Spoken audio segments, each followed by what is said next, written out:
বিয়েতে কবুল বলার আগ মুহূর্তে বান্ধবী দৌড়া এসে বলল, যারা প্লিজ এই বিয়েটা করিস না, আমি রোহানের সন্তানের মা হতে চলেছি, দোহাই লাগে তোর, আমার সর্বনাশ করিস না। আমি চমকে উঠে তানিশার দিকে তাকালাম। রোহান বসা থেকে দাঁড়িয়ে গিয়ে কণ্ঠে তীব্র প্রতিবাদ নিয়ে বলে ওঠে, এই মেয়ে, কি বলছো তুমি? তোমার মাথা ঠিক আছে? তানিশা টলমল চোখে রোহানের দিকে তাকিয়ে বলে, কেন এরকম করছো আমার সাথে? কি দোষ ছিল আমার যে তুমি আমাকে ছেড়ে আমার বান্ধবীকে বিয়ে করছো? রোহানের চোখ মুখের ভাবগতি জানান দিচ্ছে সে কতটা ক্ষেপে আছে তানিশার ওপর। বাজ পাখির ন্যায় তানিশার দিকে দৃষ্টি নিক্ষেপ করে সবার উদ্দেশ্যে বলে, এই মেয়েকে তো আমি চিনিই না, তাহলে ও আমার সন্তানের মা হয় কিভাবে? তানিশা তাচ্ছিল্য হেসে বলল, জানি তুমি এসবই বলবে, কারণ এখন আর আমাকে প্রয়োজন নেই। যারা শুধু নিষ্পলক তাকিয়ে দেখছে, কিছুই বলছে না। যারার বাবা মহিব হাসান কণ্ঠে কাঠিন্যতা বজায় রেখে বললেন, কি হচ্ছে এগুলো? রোহানের বাবা তেজি কণ্ঠে রোহানকে জিজ্ঞাসা করলেন, মেয়েটা এগুলো কি বলছে? রোহান কপালে ভাঁজ খেলে বলল, আমি জানি না বাবা, মেয়েটা কেন এসব মিথ্যে বলছে। রোহানের বাবা তানিশাকে প্রশ্ন করলেন, আচ্ছা মা, তোমার কোথাও ভুল হচ্ছে না তো? যারার সাথে বিয়ে ঠিক হবার আগে আমরা রোহানকে অনেকবার জিজ্ঞাসা করেছি ওর কোনো পছন্দ আছে কিনা। যদি তোমার সাথে সম্পর্ক থাকতো তাহলে নিশ্চয়ই তোমার কথা বলতো। আমার প্রয়োজন তো ফুরিয়ে গেছে আঙ্কেল, আমার সাথে ৩ বছর প্রেম করে বিয়ে করেছে, আর এখন নিজের সন্তানের দায়ভার এড়াতে চাইছে আপনার ছেলে। রোহান তেড়ে এসে বলল, একদম মিথ্যে কথা বলবে না। যারা নিচের দিকে তাকিয়ে বলল, থামুন। তানিশাকে উদ্দেশ্য করে বলে, তোর কাছে কোনো প্রুফ আছে যেটা দ্বারা তোর কথাগুলো সত্যি প্রমাণিত হয়? তানিশা হাতের উল্টো পিঠ দিয়ে চোখ মুছে বলে, তোকে একটা ছেলের কথা বলেছিলাম না, যার সাথে আমার রিলেশন চলছে? রোহানই সেই ছেলে। রোহান চিল্লিয়ে বলছে, এই মেয়ে সব মিথ্যে বলছে, নিশ্চয়ই কারো টাকার কাছে বিক্রি হয়ে এখানে অশান্তি সৃষ্টি করছে। যারা হাত উঁচিয়ে রোহানকে থামিয়ে দিয়ে তানিশাকে বলল, আর কোনো যুক্তিসঙ্গত প্রমাণ আছে? তানিশা নিজের ফোনটা যারার হাতে দিয়ে বলল, এই মেসেজগুলো দেখ, কিছু অডিও ক্লিপ আছে, সেগুলোও শুনবি। সবাইকে তো আর মেসেজ দেখানো সম্ভব না, তাই অডিও ক্লিপ সবাইকে শোনাবি। কিছু মেসেজ চেক করে যারা অডিও ক্লিপ চালু করল। মেসেজগুলো দেখেই বোঝা যাচ্ছে এগুলো কোনো কাপলের প্রেমময় কথন।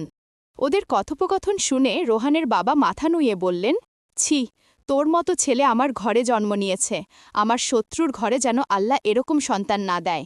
যারা রোহানের দিকে তাকিয়ে শান্ত কণ্ঠে বলল, এবার আপনার পালা, নিজেকে নির্দোষ প্রমাণ করার। কোনো প্রমাণ আছে কি আপনার কাছে? রোহান মাথা নিচু করে দাঁড়িয়ে আছে। ও ভাবেনি তানিশা এভাবে সবকিছুর প্রমাণ রেখে দেবে। জারার বাবা রোহানের বাবাকে বললেন, আপনারা নিজের বাড়ির বউকে বাড়ি নিয়ে যান, যারা ভেতরে গিয়ে চেঞ্জ করে নে। রোহান অসহায় কণ্ঠে বলল, আঙ্কেল। জারার বাবা বাজখাই গলায় বললেন, তোমার লজ্জা হওয়া উচিত। গোপনে বিয়ে করে নিজের সন্তানকে অস্বীকার করছো, আবার এসেছো আমার মেয়েকে বিয়ে করতে। তানিশার দিকে ইশারা করে দেখিয়ে বলল, এখন যদি এই মেয়েটা না থাকতো তাহলে তোমাকে আমি পুলিশে দিতাম, আজ এই মেয়েটার জন্য বেঁচে গেলে। এবার জারার দিকে তাকাতেই জারা বলল, এবার কি আমার মুখ থেকেও কিছু শুনতে চান? দরজা দেখিয়ে বলে, দয়া করে আপনারা আসতে পারেন, দরজা খোলা আছে। অপমানে রোহানের মুখ লাল হয়ে গেছে, চোখ দিয়ে তানিশাকে ভস্ম করে দিচ্ছে। রোহানের বাবার সামনে গিয়ে যারা বলল, আঙ্কেল, তানিশা আপনাদের বাড়ির পুত্রবধূ, ওর যাতে কোনো অসম্মান না হয় সেদিকে খেয়াল রাখবেন। আজ আপনাদের সাথেই তানিশাকে নিয়ে যাবেন, বাকি ওর বাবা মায়ের সাথে আমার বাবা কথা বলে নেবে। রোহানের বাবা বলল, আমি খুবই লজ্জিত মা, আমাদের ক্ষমা করে দিও, আসি। তানিশাকে সাথে নিয়ে বড়যাত্রী বাড়ি থেকে বেরিয়ে গেল।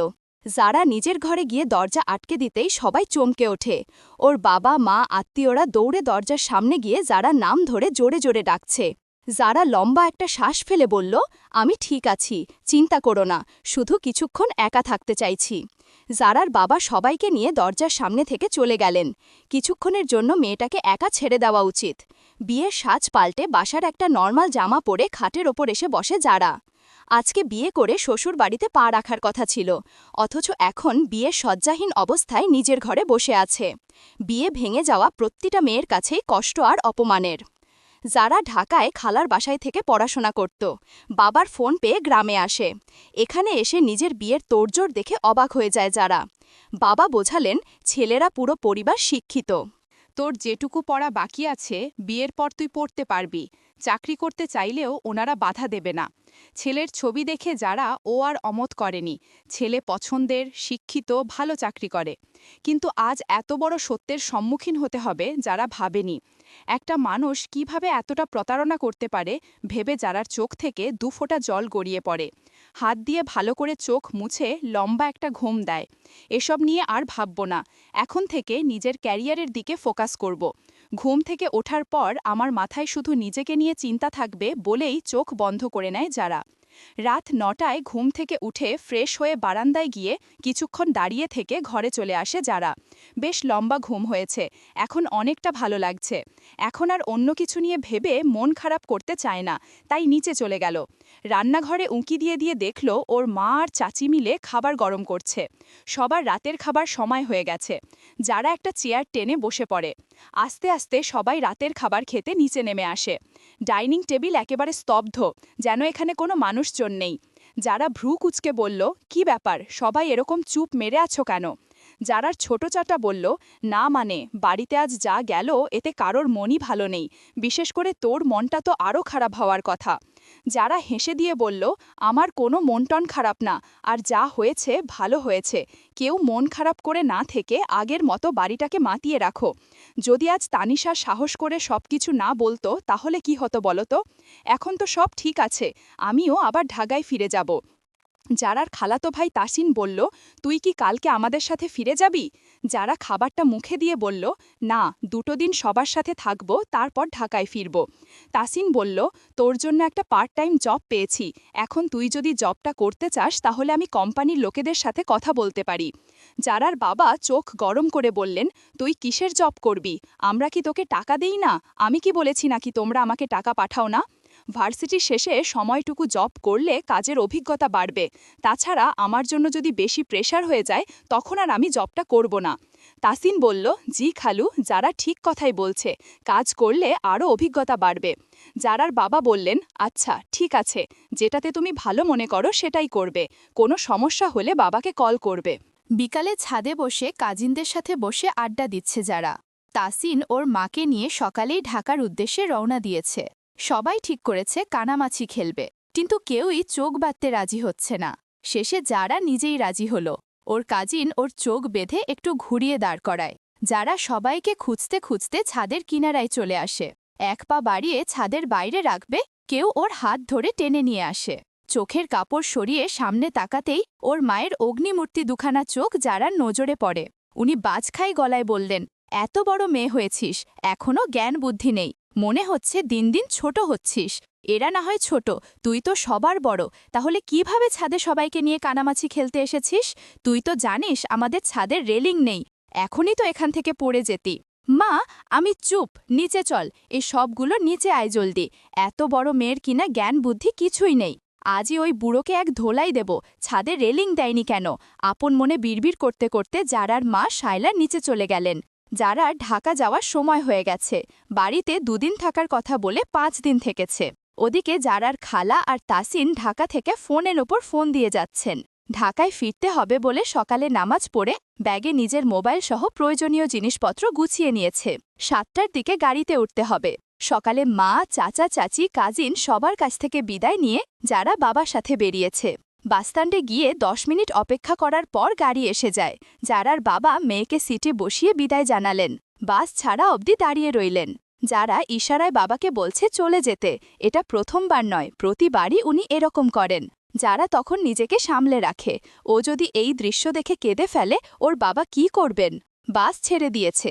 যারা জানালা দিয়ে দূরে তাকিয়ে দেখে ওর বাবা চশমা খুলে চোখ মুছছেন। একটা দীর্ঘশ্বাস ফেলে বাসের সিটে মাথা এলিয়ে দেয় যারা। 5 ঘন্টার জার্নির পর গাড়ি ঢাকায় এসে পৌঁছায়। সব যাত্রী এক এক করে নেমে পড়ে। বাস থেকে নামার পর ঝপঝপ করে বৃষ্টি পড়া শুরু হয়। যারা দৌড়ে একটা যাত্রী ছাউনির নিচে দাঁড়ায়। তাসিন কল দিয়ে বলেছিল ও এসে নিয়ে যাবে, কিন্তু যারা না করে দিয়েছে। আমি নিজেই আসতে পারবো ভাইয়া, তোমাকে আর অফিস থেকে ছুটি নিয়ে আসতে হবে না। ধীরে ধীরে বৃষ্টির তোড়জোড় বেড়েই চলেছে, কমার নাম নেই। যারা হাত দিয়ে বৃষ্টিকণাগুলোকে ছুঁয়ে দিয়ে খেলা করছে। আশেপাশের লোকজন অদ্ভুত দৃষ্টিতে তাকিয়ে আছে যারার দিকে, যেন বৃষ্টির পানি নিয়ে খেলা করা পৃথিবীর অষ্টম আশ্চর্য। মায়ের আসার অপেক্ষা করতে করতে প্রবল বেগে বৃষ্টি শুরু হয়ে যাওয়ায় নিয়াজ এক হাত মাথার উপর দিয়ে ছাউনির নিচে এসে দাঁড়ায়। নিজের গাড়িটা সাইডে পার্ক করে রেখেছে। এখন গাড়িতে গিয়ে বসলে মা আবার ওকে না দেখতে পেয়ে কোথায় খুঁজবে। গ্রামে বাবার বাড়িতে কিছুদিন থাকতে গিয়েছে। সকালে গাড়িতে উঠেই নিয়াজকে কল দিয়েছে উনাকে এসে বাসস্ট্যান্ড থেকে বাসায় নিয়ে যেতে। হাতঘড়িতে সময় দেখে কাউন্টারে গিয়ে মা যে বাসে আসার কথা ছিল সেটার কথা জিজ্ঞেস করতেই লোকটা জানালেন 10 মিনিট আগেই বাস এসে থেমেছে। ছাউনিতে বৃষ্টির কারণে লোকজনে ভরপুর। ফোন বের করে মায়ের নাম্বারে কল দিচ্ছে। রিং হয়ে ফোন কেটে যাচ্ছে। নিয়াজ চিন্তিত হয়ে এদিক ওদিক চোখ বুলাতে লাগলো। এতগুলো মানুষকে এখন ঠেলে ঠেলে মাকে খুঁজতে হবে, ফোনও তুলছে না। যারাকে অনেকক্ষণ ধরে বৃষ্টির পানি নিয়ে দুষ্টুমি করতে দেখে একজন ভদ্রমহিলা বলে ওঠেন, এতক্ষণ পানি ঘাটাঘাটি করলে তো জ্বর আসবে তোমার। কথাটা কে বলেছে কণ্ঠ অনুসরণ করে পেছনে তাকাতেই একজন মোটা ফ্রেমের চশমা পরা মহিলাকে যারার নজরে পড়ে। উনি যারাকে হাতে ইশারা দিয়ে নিজের কাছে ডাকলেন। যারা ওনার সামনে গিয়ে একটা মুচকি হাসি দিল। মহিলাটি কথায় মাধুর্য নিয়ে বলল, এখানে দাঁড়িয়ে থাকো, দেখলাম অনেকক্ষণ ধরে পানি নিয়ে দুষ্টুমি করছো, জ্বর আসলে তখন কি করবে। যারা মুখে মিষ্টি একটা হাসি দিয়ে বলল, ভালো লাগে বৃষ্টির পানি ছুঁয়ে দিতে। আমি বাসায় যাওয়ার জন্য দাঁড়িয়ে আছি, কিন্তু বৃষ্টি আমায় যেতে দিচ্ছে না, তাই তো বৃষ্টির সাথে খেলা করছি। আপনি এখান থেকে কোথায় যাবেন? ভদ্রমহিলা উত্তরে ঠোঁট প্রসারিত করে বলল, আমি বাবার বাড়ি গেছিলাম, আজকে বাসায় ফিরব, আমার ছেলে আসবে আমাকে নিতে। ওহ, আমিও বাড়ি থেকে এসেছি, এখানে খালার বাসায় থেকে পড়াশোনা করি। চুপচাপ এভাবে দাঁড়িয়ে থাকতে ভালো লাগছে না। হাত দুটো বৃষ্টিকণাগুলোকে ছুঁয়ে দেওয়ার জন্য নিষ্পিস করছে। যারা আবারও হাত বাড়িয়ে বৃষ্টির পানি ছুঁয়ে দিচ্ছে। ভদ্রমহিলা শব্দ করে হেসে দিলেন। যারা পেছন একবার তাকিয়ে নিজেও হেসে ফেলে।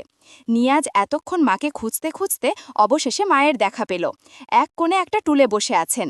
মায়ের দিকে এগিয়ে যেতেই চোখে মুখে পানির ঝাপটা এসে পড়ে। চোখ মুখ কুঁচকে বাম হাতের তালু দিয়ে পানিটুকু মুছে নেয়। সামনের কোত্থেকে থেকে পানি এসে মুখে পড়েছে সেটা অনুসরণ করতে গিয়ে দেখল একটা মেয়ে ওর থেকে 9-10 ইঞ্চি দূরে দাঁড়িয়ে অনুতাপের স্বরে সরি বলছে। এমনিতেই মাকে এতক্ষণ খুঁজে না পেয়ে মেজাজ হাই ছিল, এখন তো পুরো 360 ডিগ্রি অ্যাঙ্গেলে ঘুরে গেছে। দাঁতে দাঁত চেপে ধরে নিয়াজ বলল, চোখ কোথায় থাকে আপনার, ডিসগাস্টিং। যারা মুখটা ছোট করে বলে, বললাম তো আমি খেয়াল করিনি, আসলে আমি ও আহাম্মকের মতো পানি ছোড়াছুড়ি করছিলাম, আর আপনি হঠাৎ সামনে চলে এলেন, আমি সত্যি দুঃখিত। নিয়াজ ঠোঁটের ডগায় বিড়বিড় করে বলে, আসলেই একটা আহাম্মক। ভদ্রমহিলাটি টুল ছেড়ে এসে জিজ্ঞেস করলেন, তোমরা কি নিয়ে ঝগড়া করছো? নিয়াজ তার মায়ের হাত ধরে বলে, তোমাকে কতগুলো কল দিয়েছি সেই খেয়াল আছে তোমার? এদিকে আমি তোমাকে খুঁজে খুঁজে হয়রান। ভদ্রমহিলা আঙ্গুলের ডগা দিয়ে চশমাটা ওপরের দিকে ঠেলে বললেন, ফোন আমার সাথেই আছে, কল কখন বাজলো আমি শুনতে পাইনি। আচ্ছা, এখন বাসায় চলো। বলে ভদ্রমহিলার হাত ধরে এগোতে নিলেই উনি বললেন, আমার পানির পিপাসা লেগেছে, বোতলেও পানি নেই। যারা চটপট উত্তর দিল, আমার কাছে পানি আছে আন্টি। ব্যাগ থেকে পানির বোতল বের করতে গেলেই নিয়াজ তার মাকে বলল, তুমি বসো, আমি তোমার জন্য পানি নিয়ে আসি। পথে ঘাটে কারো কাছ থেকে কিছু খাওয়া ভালো না, সেটা হোক পানি। যারা এবার বিরক্ত হলো লোকটার প্রতি, আড়ালে মুখ বাঁকিয়ে বলল, কি একটা অবস্থা, সবকিছু অতিরিক্ত বাড়াবাড়ি। নিয়াজের মা বললেন, পানি খেলে কিছু হবে না, সাথে তুই আছিস না, তাছাড়া তুই এই ভিড় ঠেলে বাইরে গিয়ে আমার জন্য পানি আনতে আনতে আমি শহীদ হয়ে যাব। নিয়াজ নাক মুখ কুচকে বলল, মা কি বলছো এগুলা? যারাকে বলল, দাও মা পানির বোতলটা আমাকে দাও। যারা বোতল এগিয়ে দিতেই পানি খেয়ে যারাকে বোতল ফেরত দিলেন। নিয়াজের মা বললেন, ওই দেখো তোমার নামটাই জিজ্ঞেস করা হলো না, কি নাম তোমার? যারা মিষ্টি হেসে বলল, আমার নাম জারা হাসান। বাহ, অনেক সুন্দর নাম, তুমি যেমন মিষ্টি তোমার নামটাও তেমন। নিয়াজ ওর মায়ের হাত চেপে ধরে বলল, এবার চলো, যেখানে যাও যারতারার সাথে কথা জুড়ে দিতে পারলেই চলে। নিয়াজের মা ওর দিকে বিরস মুখে চেয়ে বলে, তুই তোর বাবার মতো 1 নম্বরের হিটলার, কোথাও কারোর সাথে কথা বলতে দেখলেই টেনে হিচড়ে বাসায় নিয়ে আসিস। মায়ের কথায় কোনো ভ্রুক্ষেপ হলো না নিয়াজের। বৃষ্টি অনেকটা কমে গেছে, এখন হালকা একটু গুড়ি গুড়ি ফোঁটা এসে মানুষকে ভিজিয়ে দিচ্ছে। নিয়াজ নিজের গায়ের কোট খুলে মায়ের মাথার ওপর দিয়ে গাড়ি পর্যন্ত নিয়ে যায়। গাড়ির দরজা খুলে পেছনের সিটে মাকে বসিয়ে সামনে বসে ড্রাইভার করে। বৃষ্টি কমে গেছে, মানুষজন ও এক এক করে বেরিয়ে যাচ্ছে। আর দাঁড়িয়ে থাকা ঠিক হবে না ভেবে যারা রাস্তায় বেরিয়ে সিএনজি খুঁজে নেয়। যেখানে ভাড়া লাগে 100 টাকা, বৃষ্টির কারণে 200 চেয়ে বসে আছে সিএনজি ড্রাইভার। দামাদামি কষে শেষে 150 টাকায় রাজি হল। যারা নিজের ব্যাগপত্র নিয়ে সিএনজিতে উঠে পড়ে। বৃষ্টি হওয়ার কারণে গাছপালা সব সতেজ হয়ে উঠেছে, মনে হচ্ছে গাঢ় সবুজের সমারোহ। চারপাশে এখন অনেকটা স্নিগ্ধ লাগছে। সাথে কাঁচা মাটির ঘ্রাণ, মন ছুঁয়ে যাওয়ার মতো পরিবেশ। যারা সিএনজিতে বসে প্রকৃতির এই মনোমুগ্ধকর রূপ দেখে চলেছে। সিএনজি এসে ওর খালার বাসার সামনে থামতেই ভাড়া মিটিয়ে ভেতর চলে যায় যারা। কলিং বেল চাপ দিতেই যারার খালা এসে দরজা খুলে দিলেন। কিরে, তুই নিজে নিজে আসতে গেলি কেন? তাসিন তোকে নিয়ে আসতো। যারা ক্লান্ত চোখে চেয়ে বলল, খালা, আগে ভেতরে যেতে দাও, ক্লান্ত হয়ে গেছি আমি ফ্রেশ হয়ে আসি, তুমি খাবার দাও, তারপর তোমার কথা শুনব, সরো, বলে খালাকে পাশ কাটিয়ে নিজের জন্য রাখা রুমে চলে যায়। জারার খালা রাজিয়া বেগম রান্নাঘরে চলে গেলেন জারার জন্য খাবার বাড়তে। গোসল করে খাবার খেয়ে বিছানায় গা এলিয়ে দেয় যারা। সারাদিনের জার্নিতে শরীর পুরো ক্লান্ত হয়ে গেছে, তাই বিছানায় মাথা রাখার কিছুক্ষণের মাঝেই চোখে ঘুম নেমে আসে। সন্ধ্যায় সোফায় পা তুলে বসে টিভি দেখছে যারা। কোলের ওপর একটা সাপ এসে পড়তেই যারা চিৎকার দিয়ে ওঠে, সোফা থেকে নেমে যায়। পেছন থেকে কারো হাসির আওয়াজে সেদুকে তাকায় যারা। তুহিন হেসে কুটি কুটি, এটা প্লাস্টিকের সাপ ছিল। যারা নিচ থেকে একটা স্যান্ডেল নিয়ে তুহিনের দিকে ছুঁড়ে মারে। তুহিন সাবধানে পাশ কাটিয়ে যায়। ভুটকি কখন এলি? যারা রেগে গিয়ে বলল, বেয়াদব, তুই একই চিকন লাঠি দিন দিন আরও লাঠি হয়ে যাবি, আর তোর বউ এত ভুটকি হবে যে তুই খাটেই জায়গা পাবি না, তখন চোখে হাত দিয়ে কাঁদবি।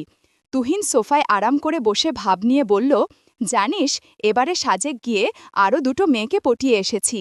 যারা কোমরে হাত দিয়ে বলল, এত গার্লফ্রেন্ডকে সময় দিস কিভাবে? তুহিন চোখে চশমা দিয়ে বাম হাতে একপাশের চুলগুলো ব্রাশ করে বলে, হিরো তো হিরোই হয়, তাই না? যারা তুহিনের পেছনে একটা লাথি দিয়ে বলে, এই না হিরোকে, তখন জুতা উপহার দিয়েছিলাম, এখন লাথি। তুহিন কোমর ডলে কাদো কাদো হয়ে বলল, ভুটকি, তোর জীবনে বিয়ে হবে না, মা কোথায় রে? খালা মনে হয় ঘরে আছে। সকালে ঘুম থেকে উঠে অফিসের জন্য রেডি হয়ে বেরিয়ে পড়ে নিয়াজ। একটু তাড়াতাড়িই বের হতে হয়। ঢাকা শহর মানেই জ্যাম। জ্যামে বসে থাকার চেয়ে হেঁটে যাতায়াত করলে মনে হয় তাড়াতাড়ি আসা যাওয়া করা যায়। কিন্তু হাঁটার মতো মন মানসিকতা এখনকার যুগের মানুষের নেই। তাসিন পরোটা ছিঁড়তে ছিঁড়তে বলল, তোকে আমি ঠিকানা দিয়ে দিচ্ছি, 10টার আগে ঠিকানা অনুযায়ী অফিসে চলে যাবি, 10টা থেকেই কিন্তু ইন্টারভিউ শুরু। যারা মাথা দুলিয়ে বলল, আচ্ছা ঠিক আছে, তুমি এখন যেতে পারো, আমার ভাবিজান তো আবার তোমার দেখা পাওয়ার জন্য রাস্তায় দাঁড়িয়ে থাকবে। তাসিন যারার মাথায় একটা গাঁটটা মেরে বলল, দিন দিন তুই লজ্জা শরম হারিয়ে ফেলছিস, বড় ভাইয়ের সাথে কিভাবে কথা বলতে হয় জানিস না? যারা দাঁত কেলিয়ে বলে, আমাকে জ্ঞান দিতে হবে না, দেখো গিয়ে তোমার না হওয়া বউটা তোমার শোকে জ্ঞান হারিয়ে বসে আছে। যারার কথায় সবাই হেসে দিল। তাসিনের বাবা টাক মাথায় হাত বুলিয়ে কণ্ঠ খাদে নামিয়ে বললেন, আরও 1 কাপ চা হবে? রাজিয়া বেগম ঝাঝালো কণ্ঠে বললেন, চা তোমার মাথায় ঢালবো, মাথার ছাদে তো চুল নেই, আশেপাশে যা আছে সেগুলো গরম চায়ের উত্তাপে ঝরে যাবে, সারা দিন চা চা করে আমার মাথা খায়। খালার কথা শুনে তুহিনার যারা দুজনেই মুখ টিপে হেসে ওঠে। রাজিয়া বেগম ধমকে উঠে বললেন, তোরা হাসছিস কেন, যে যার কাজে যা। একটা লং 3 পিস সাথে একটা হিজাব পরে খালা খালুর কাছে বলে যারা বাড়ি থেকে বেরিয়ে পড়ে। ফুটপাত ধরে হাঁটতে হাঁটতেই আজ ইন্টারভিউ দিতে যাবে, আসার সময় রিকশা করে চলে আসবে। মানুষ চায় কিভাবে তাড়াতাড়ি যাওয়া যায়, যারা তার ঠিক উল্টো। রাস্তার পাশে কতগুলো বাচ্চা কদম ফুল নিয়ে খেলছে, যারা ওদের কাছ থেকে 2টো কদম ফুল নিয়ে সেগুলো ছিঁড়তে ছিঁড়তে হাঁটছে। গাড়ি জ্যামের মধ্যে আটকে যাওয়ায় নিয়াজ বিরক্ত হচ্ছে। বিড়বিড় করে ট্রাফিক পুলিশকে কিছু গালি দিল। জ্যামে বসে থাকতে কার ভালো লাগে? গাড়ির গ্লাস নামিয়ে চারদিকে চোখ বুলাচ্ছে। হঠাৎ নজর যায় ফুটপাত ধরে হাঁটতে থাকা রমণীর দিকে। মুখে হাসি, হাতে কদম ফুল। সামনের দিকে নজর নেই, এক মনে কদম ফুল দেখে চলেছে। নিয়াজের মনে হলো মেয়েটাকে কোথাও দেখেছে। 2 সেকেন্ড মাথা খাটাতেই মনে পড়ল, এটা তো কালকের মেয়েটা। জ্যাম ছেড়ে দিয়েছে বলে নিয়াজ গাড়ির গ্লাস উঠিয়ে চলে যায়। এদিকে যারা হেলে দুলে হেঁটে যাচ্ছে। যেতে কতক্ষণ সময় লাগবে সেই ধারণাটাও ওর নেই, কিন্তু হেঁটেই চলেছে। অনেকক্ষণ হাঁটার পর মনে হলো বহুত হেঁটেছি, আর হাঁটা যাবে না। একটা রিকশা ডেকে তাতে চড়ে বসে। তানিশা রান্নাঘরে জায়ের সাথে সকালে নাস্তা তৈরিতে সাহায্য করছে। মা, আমার সাদা শার্টটা পাচ্ছি না, একটু খুঁজে দিয়ে যাও। রোহানের ভাবি মুখ বাঁকিয়ে বললেন, যাও যাও, আর কাজে হাত লাগাতে হবে না, রান্নাঘরে আসতে না আসতেই তোমার ডাক পড়েছে। তানিশা মুখটা ছোট করে বলল, উনি তো মাকে ডেকেছেন। বিয়ের পর মাকে কোনো কিছুর জন্য ছেলেরা ডাকে নাকি? মায়ের ওপর দিয়ে তোমাকেই ডাকছে, যাও যাও, আর দাঁড়িয়ে থেকো না। রোহানের ভাবির কথাগুলো কেন জানি না তানিশার কাছে ভালো লাগলো না, তাই রান্নাঘর থেকে সোজা রুমে চলে আসে। তানিশা চলে যেতেই রোহানের ভাবি ঘাড় পাকা করে তানিশাকে চলে যেতে দেখে চোখ বড় বড় করে বলল, কি মেয়ে রে বাবা, রান্নাঘরে কাজ ফেলে ঢ্যাং ঢ্যাং করে চলে গেল। ঘরে গিয়ে রোহানকে কি লাগবে জিজ্ঞাস করতেই রোহান তেড়ে এসে তানিশার হাত মুচড়ে ধরে বলল, তোকে কে ডেকেছে এখানে? তুই বুঝিস না আমি তোকে সহ্য করতে পারি না? আমার সাধ্য থাকলে তোকে এই ঘর কেন, এই বাড়ি থেকে ছুঁড়ে ফেলে দিতাম। ব্যথায় তানিশার চোখে পানি চিকচিক করছে। অস্ফুট স্বরে বলল, আমার লাগছে, ছাড়ুন। রোহান দাঁতে দাঁত চেপে বলল, লাগুক, লাগার জন্যই তো ধরেছি। তোর জন্য আমি জারাকে বিয়ে করতে পারিনি। কেন এত গণ্ডগোল করলি? আমি তো বলে দিয়েছি বাচ্চাটা অ্যাবর্শন করিয়ে নিবি, আর তোর কত টাকা লাগবে আমি তোকে দিয়ে দেব। কিন্তু তুই কি করলি? এখন আমার কাছে থাকবি আর প্রতিনিয়ত আমার আগুনে জ্বলে পুড়ে ছাই হয়ে যাবি। তানিশার হাত ছেড়ে ওকে ধাক্কা দিতেই তানিশা খাটের এক কোণে গিয়ে পড়ে। হাত দিয়ে খাটের কোণ চেপে ধরায় পেটে আঘাত লাগেনি। মুখ চেপে ধরে কেঁদে চলেছে তানিশা। রোহান দরজা খুলে গটগট পায়ে নিচে নেমে যায়। রাস্তায় ফুচকা দেখে রিকশাওয়ালাকে থামিয়ে যারা ফুচকা খেয়ে তারপর আবার রিকশায় উঠেছে। রিকশাওয়ালাকে বলে দিয়েছে, মামা ধীরে সুস্থে গাড়ি চালাবেন। রিকশা এসে তাসিনের দেওয়া ঠিকানায় থেমেছে। যারা রিকশা থেকে নেমে ভাড়া মিটিয়ে সামনের উঁচু দালানের দিকে তাকিয়ে ভেতরে গেল। ইন্টারভিউ 10টায় শুরু হয়েছে আর এখন 11টা বাজে। যারা ভেতরে ঢুকে ঘুরে ঘুরে সবকিছু দেখছে। একজন ফর্মাল ড্রেস পরা লোক এসে যারাকে জিজ্ঞাসা করল, আপনি কি এখানে ইন্টারভিউ দিতে এসেছেন? যারা নিজেকে ঠিক করে অত্যন্ত ভদ্রভাবে উত্তর দিল, জি, আমি ইন্টারভিউ দিতেই এখানে এসেছি। লোকটি বলল, ইন্টারভিউ 10টায় ছিল আর আপনি এখন এসেছেন? আসলে আমি ভেবেছিলাম সবাই ইন্টারভিউ দিতে দিতে আমি সময় মতো চলে আসতে পারবো। আমরা সীমিত আকারে লোক নিচ্ছি আমাদের কোম্পানিতে। ইন্টারভিউ ছিল 1 ঘন্টা, আর আপনি সেই 1 ঘন্টা পরেই এসেছেন? যারা চোখ পিটপিট করে বলল, তাহলে কি এখন চলে যেতে বলছেন? আচ্ছা ঠিক আছে, আপনি ওপাশে গিয়ে বসুন, সেখানে আপনার মতো আরও 3 জন আছেন। স্যার যদি বলে তো আপনাদের ইন্টারভিউ নেওয়া হবে, নয়তো আপনাদেরকে বাসায় ফেরত যেতে হবে। লোকটি তার বসের কাছে গিয়ে বলল, স্যার, আরও 4 জন ক্যান্ডিডেট আছে যারা দেরি করে এসেছে, এখন তাদেরকে কি চলে যেতে বলবো? লোকটির বস কিছুক্ষণ ভেবে বলল, এক এক করে পাঠিয়ে দিন, আমাদের আরও একজন এমপ্লয় লাগবে। যদি এদের মধ্যে সেরকম দক্ষ কাউকে পাই তো নিয়ে নেব। প্রথম 3 জনের ইন্টারভিউ শেষ, এখন যারার পালা। জীবনে প্রথম কোথাও ইন্টারভিউ দিচ্ছে। বুকে ফু দিয়ে সাহস সঞ্চয় করে ভেতরে গেল। সামনে বসা লোকগুলোকে সালাম দিয়ে ভালো করে তাকাতেই যারা চমকে ওঠে, এই লোক এখানে কি করছে? আচ্ছা, এটা কি এই লোকের অফিস? তাহলে আমি চাকরি করব না। যারাকে ক্যান্ডিডেট হিসাবে দেখে নিয়াজের তেমন একটা ভাবাবেগ হলো না। সে তার নিজের জায়গায় স্থির। নিয়াজের পাশে বসে থাকা ব্যক্তি হাতে ইশারায় যারাকে বসতে বলে। যারা নিজের সার্টিফিকেটগুলো এগিয়ে দিলে নিয়াজ সেগুলোতে একবার চোখ বুলিয়ে নেয়। যারাকে কিছু প্রশ্ন করার পর বেশ গুছিয়েই সে প্রশ্নগুলোর উত্তর দেয়। নিয়াজের পাশের জন বলল, আপনি ওয়েটিং রুমে গিয়ে বসুন। যারা বেরিয়ে যেতেই নিয়াজ আর তাদের বস ডিসকাস করার পর যেখানে একজন নেওয়ার কথা সেখানে 2 জনকে সিলেক্ট করে, এর মধ্যে যারা একজন। অফিসের একজন কর্মকর্তা এসে যারা আর রাফি নামের ছেলেটাকে কংগ্রাচুলেশনস জানিয়ে বলল, আপনারা আমাদের কোম্পানির জন্য সিলেক্টেড। যারা তো খুশিতে লাফিয়ে ওঠে, ও ভাবেনি প্রথমবার ইন্টারভিউ দিয়ে এভাবে টিকে যাবে। লোকটি বলল, কাল দুপুর 2টা থেকে আপনারা জয়েন্ট করবেন। যারা বাসায় এসে খালাকে খবরটা দিতেই উনি খুশি হয়ে বলেন, তুই গিয়ে ফ্রেশ হয়ে আয়, আমি তোর জন্য নুডলস বানিয়ে আনছি। ঘরে গিয়ে বাবার নাম্বারে কল করে বাবাকেও চাকরির খবরটা জানিয়ে দিল। বাবার সাথে কথা বলে মায়ের সাথেও কিছুক্ষণ কথা বলল যারা। বিকালে বাসায় পাশের বাসার আন্টি এসে খালার সাথে কথা বলছে। যারা গিয়ে টিভি চালু করে বসল। পাশের বাসার মহিলা বললেন, যারার না বিয়া ছিল সেই জন্য আপনারা সবাই গ্রামে গেছেন, এখন দেখি যারা ও এই বাসায়, ছেলেরা কি বিয়ে ভেঙে দিছে নাকি? রাজিয়া বেগম বললেন, আমরাই বিয়ে ভেঙে দিয়েছি, ছেলে ভালো না। ও আচ্ছা, আমি তো আরও ভাবলাম ছেলেরাই বিয়ে ভেঙে দিয়েছে। পাশের বাসার আন্টি মুখ বাঁকিয়ে বললেন, ওনার সব কথাই যারার কানে আসছে, কিন্তু কিছুই বলছে না যারা। পাশের বাসার আন্টিদের কাজই হলো এর কথা ওর কাছে, ওর কথা এর কাছে বলা। পরের দিন তুহিন আর যারা একসাথে ভার্সিটির উদ্দেশ্যে বেরিয়ে পড়ে। তুহিন যারার 1 বছরের জুনিয়র, যারা অনার্স ফাইনাল ইয়ারের স্টুডেন্ট। ভার্সিটিতে 2টো ক্লাস করে যারা বাসায় চলে আসে। গোসল সেরে দুপুরের খাবার খেয়ে একেবারে অফিসের অফিসের জন্য বেরিয়ে পড়ে। আজকে আর দেরি করা যাবে না। বাসার সামনে থেকে রিকশা ডেকে অফিসে চলে যায়। অফিসের নতুন পুরাতন সবাই সবার সাথে পরিচিত হচ্ছে। সবাইকেই যারার কাছে ভালো লাগলো, একজন ছাড়া। মেয়েটা অফিসের সব ছেলেদের গায়ে পড়ার চেষ্টা করে। আগ থেকেই এই অফিসে কাজ করে। মুখে একগাদা মেকআপ করে অফিসে এসেছে, যেন এখানে কোনো ফাংশন চলছে। যারা নিজের কেবিনে বসে সবকিছু ছুঁয়ে ছুঁয়ে দেখছে। এশা মেয়েটা এসে বলল, হাই, এশা। যারা মুচকি হেসে বলল, আমি যারা হাসান।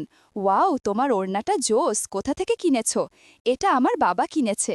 মনে মনে বলে, ওড়নার কথা জিজ্ঞেস করে তুমি কি তো ওড়নাই পরো না? পিয়ন এসে বলল, ম্যাডাম, আপনাকে বড় স্যার ওনার কেবিনে ডাকে। এশাকে পাশ কাটিয়ে যারা বসের কেবিনের সামনে গিয়ে নক করে। ভেতর থেকে অনুমতি পেয়ে যারা কেবিনে প্রবেশ করে। বস বললেন, সবাইকে তাদের কাজ বুঝিয়ে দিয়েছি। আপনি মিস্টার নিয়াজ এহসানের ডিপার্টমেন্টে কাজ করবেন। উনি আপনাকে কাজ বুঝিয়ে দেবে। আমি রহিমকে বলে দিচ্ছি আপনাকে মিস্টার নিয়াজের কেবিনে নিয়ে যেতে। যারা বলল, স্যার, আপনি আমার বাবার সমান, তাই আমাকে আপনি করে না বলে তুমি বলতে পারেন। বস মুচকি হেসে বলল, ঠিক আছে, এখন থেকে তুমি বলবো। রহিমকে ডেকে যারাকে নিয়াজের কেবিনে পাঠিয়ে দিল। May I come in sir? দরজা দিয়ে হালকা মুখ বাড়িয়ে বলল যারা। নিয়াজ ল্যাপটপে মুখ রেখেই বলল, কাম। যারাকে কিছু ফাইল এগিয়ে দিয়ে বলল, আপনার আজকের কাজ ফাইলগুলো চেক করা। অফিস টাইম শেষ হওয়ার আগে ফাইলগুলো দিয়ে যাবেন। যারা চোখ বড় বড় করে ফাইলগুলো গুনছে। প্রথম দিনেই এত কাজ? নিয়াজ শক্ত কণ্ঠে বলল, এখানে দাঁড়িয়ে না থেকে কাজে লেগে পড়ুন, গো। একগাদা ফাইল হাতে নিয়ে নিজের কেবিনে এসে ধপ করে বসে পড়ে যারা। ছটপট কাজে লেগে পড়ে। রহিম এসে এক কাপ কফি দিয়ে যায়। কাজের ফাঁকে ফাঁকে কফিতে চুমুক দিচ্ছে। নিয়াজ এসে হেঁটে হেঁটে সবার কাজ দেখছে। ও আসতেই সবাই দাঁড়িয়ে যায়। যারা সেদিকে খেয়াল নেই, সে একমনে ফাইল দেখে চলেছে। এশা তো নিয়াজকে দেখেই বিভিন্ন রকম অঙ্গভঙ্গি শুরু করে দিয়েছে। যারার সামনে গিয়ে দাঁড়িয়েছে নিয়াজ। পাশ থেকে একজন ফিসফিস করে যারাকে বলছে, বস এসেছে, দাঁড়াও। কিন্তু যারা শুনতে পায়নি। আরেক পাক সবার কেবিনের সামনে ঘুরে নিয়াজ নিজের কেবিনে চলে যায়। পাশের কেবিনের মেয়েটা যারাকে ধাক্কা দিয়ে বলল, বস এসেছিল, তোমাকে এতবার ডাকলাম, কিন্তু তোমার মনোযোগ কাজে ছিল। যারা অবাক হয়ে বলে, বস কখন এসেছে? মেয়েটা বলল, মাত্রই উনি এখান থেকে গেছেন। যারা বলল, আসলে আমি খেয়াল করিনি, আপনার নামটা যেন কি?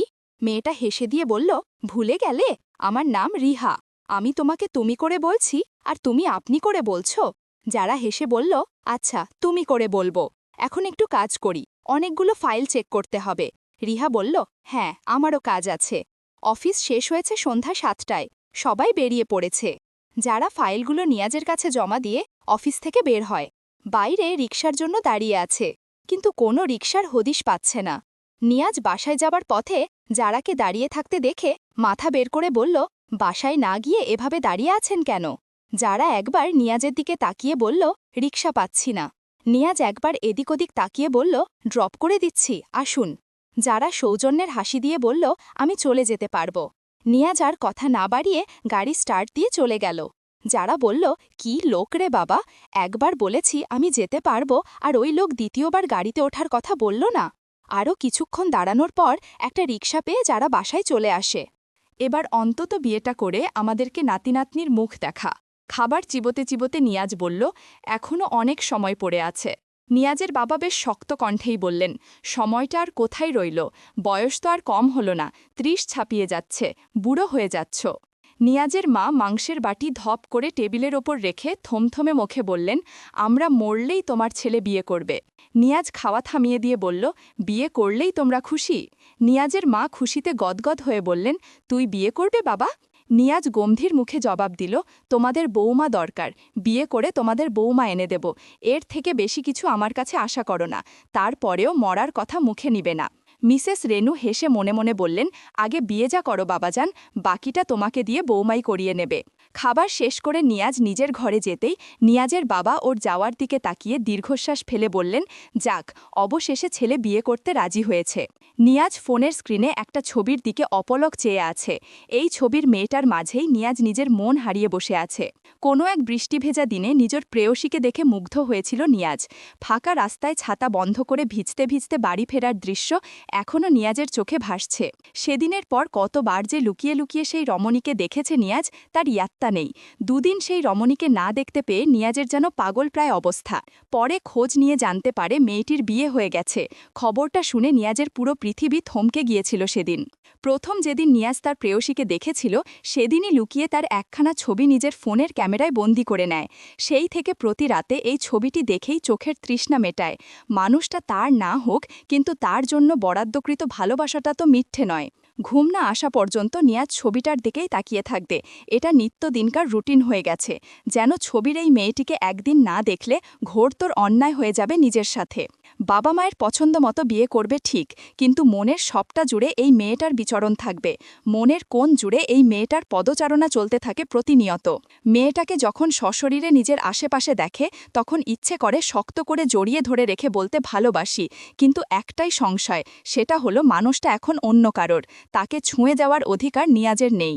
রাতের খাবার শেষ করে যারা ফোনটা হাতে নিয়েছে, উদ্দেশ্য বাড়িতে ফোন করে কথা বলা। তখনই মায়ের নাম্বার থেকে কল আসায় যারা মুচকি হেসে রিসিভ করে সালাম দেয়। যারার মা সালামের উত্তর দিয়ে মেয়েকে জিজ্ঞেস করলেন, কেমন আছিস মা? আলহামদুলিল্লাহ, ভালো আছি। তোমরা সবাই কেমন আছো? জবাবে যারার মা বললেন, সবাই ভালো আছে। তারপর যারার মা বেশ উসখুস করতে লাগলেন। যারা বলল, মা কিছু বলতে চাইছো তুমি, তাই এতটা ফর্মালিটি না করে কি বলতে চাও বলে ফেলো।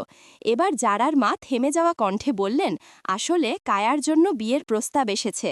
ছেলে আর কায়া দুজন দুজনকে নাকি আগে থেকেই পছন্দ করে। ছেলে তার বাড়িতে জানিয়েছে উনারা আমাদের বাড়িতে প্রস্তাব পাঠিয়েছে। বেশ ভালো ঘর থেকেই প্রস্তাব এসেছে। এখন তোর চাচা চাইছে বিয়েটা দিয়ে দিতে। এরকম ভালো ঘর পেলে কোনো বাবাই বা বসে থাকবে? যারা বলল, সবাই যেহেতু রাজি তাহলে বিয়েটা দিয়ে দিলেই পারো। যারার মা আড়ষ্ট ভঙ্গিতে বললেন, কিন্তু ঘরে বিবাহ উপযুক্ত বড় চাচাতো বোন রেখে কিভাবে ছোট বোনকে বিয়ে দেব? যারা ভ্রু কুচকে বলল, তা তোমরা কি করতে চাইছো বলো তো? যারার মা বললেন, তোর বাবা আবারও তোর জন্য ছেলে দেখছে। ভালো সম্বন্ধ পেলেই দু বোনের বিয়ে একসাথে দিয়ে দেবে। যারা চমকে উঠে বলে, কি বলছো এগুলো? কিছুদিন আগেই একটা বিয়ে ভেঙেছে। আমি এখন চাকরি নিয়েছি। অন্তত অনার্স পরীক্ষার আগে আমি এসব তোমাদের কাছে আশা করিনি। যারার মা অনুনয়ে স্বরে বললেন, তুই রাগ করিস না, তোর বাবা তো এমনই মানুষ। তবে উনি বলে দিয়েছেন তোর পড়ালেখায় অমত পোষণ করে এমন পরিবারে তোর বিয়ে দেবে না। এখন তোর চাচা চাইছে কায়ার বিয়েটা দিয়ে দিতে। যদি তোকে রেখে পায়াকে বিয়ে দিতে যাই তাহলে গ্রামের মানুষ কানাকানি শুরু করবে। তোর বাবা গ্রামের একজন গণ্যমান্য ব্যক্তি। যারা মায়ের কথা শুনে থম মেরে বসে আছে। মায়ের কথার উত্তরে কি বলা উচিত ওর জানা নেই। তবে বাবার কথার উপর কথা বলার সাধ্য যার আর নেই।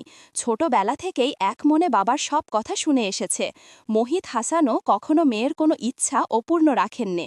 কোনো জিনিসের জন্য মুখ ফুটে বলার দেরি, মেয়ের সামনে সেই জিনিসটা এনে হাজির করতে দেরি হয় না। যারার ভাবনার মাঝেই ওর মা আবার বলে ওঠে, বিয়েটা 15 দিনের মধ্যেই সেরে ফেলতে চাই ছেলেপক্ষ।